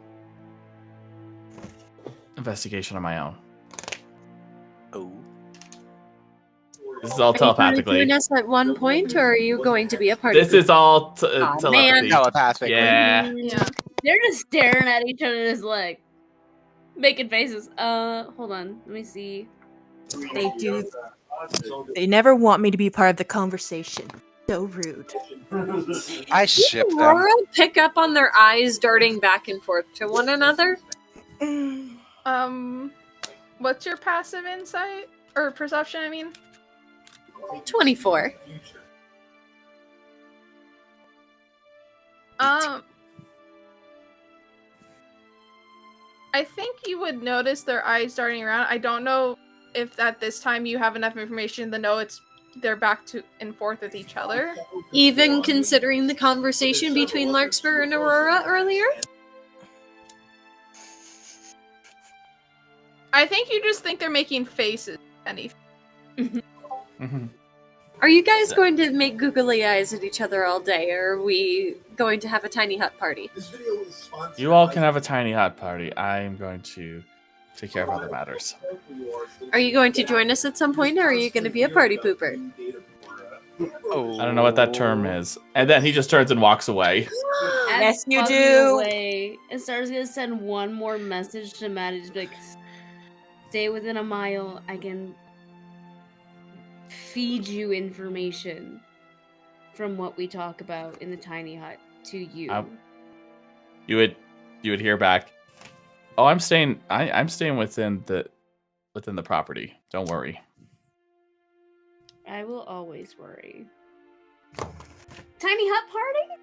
Tiny hut party. These two and Istara puts her arms around Forrest and Rosanna haven't had a tiny hut, and that should be a crime. You know what makes It a will real tiny change hut this party? evening. You know what makes S'mores? a real tiny hut party? What? S'mores. I was gonna say charcuterie, but if we want to figure out how to light a fire inside, arson's your thing. Does anyone know burning hands? I think I want real fast the fade out from this as you guys are planning your tiny hut parties. The last comment is, does anyone know Bro? Yep, absolutely. As we fade out from that scene, I will say that you guys can do your tiny hut party, but I'm gonna say that it's gonna have to be during outside of session because we're running out of time. Right. As I want to get this last bit in right before we end. I imagine your tiny hut party is basically what's taking up your guys' night. Yes. Okay. Tiny hut So party. Not only is it taking up Tiny the hut night, party. but we are also explaining to Forrest within this tiny hut party what Yeah. the fuck happened the night before. Yep. That's what I assumed. It's the normal tiny hut spell, so no sound can escape our little Okay. dome. Good to know. No one. So then, There's just a dome. And we can I'm see gonna shift outside the it. dome, but they can't Let the see DM speak. inside. Are you guys all doing this good. outside or inside? I think we're doing it in someone's room. Arson Okay. in the house. Okay. Or are we going That works outside? for me. So then, real fast, I will say it is the middle of the night. Maddie, were you doing your thing this night, or were you trying to do it another night? You would do it this night. Okay, can I have a stealth check real fast? Sure thing. And you'll use Pass Without a Trace. Okay. Okay. Let's see. Oh yeah, he has advantage. Jeez. Natural 20 Okay. Yeah, you... plus the stealth. He just turns into Okay, air. so you're able to get there without no one around. You arrive at the training grounds in the middle of the night at the time that was specified. And you see a cloaked figure also standing there. Back to you. Does not know you are there. He would clear his throat softly for saying, "Thank you for being willing to meet me at this time."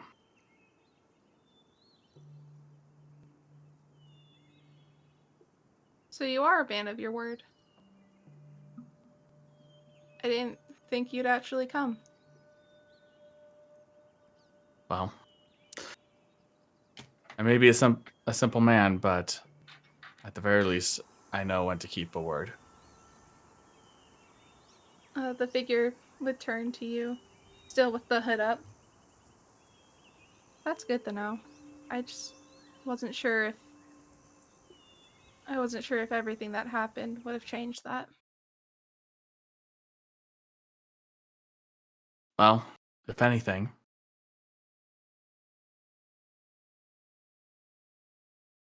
left me with more questions than answers. But I'm hoping that you and I could help each other out, especially from what I can tell from how things went today. Well then, huntsman. And you see that she would take off her hood as Charlotte stares at you. Let's see how inadequate a huntsman can really be. And As she takes off her robe and draws her rapier. you watch and she would see that Matty would take off his cloak as well and draw his rapier and go into the proper fencing form. And that's where I'm gonna end session. Rude ass hoe, what you doing?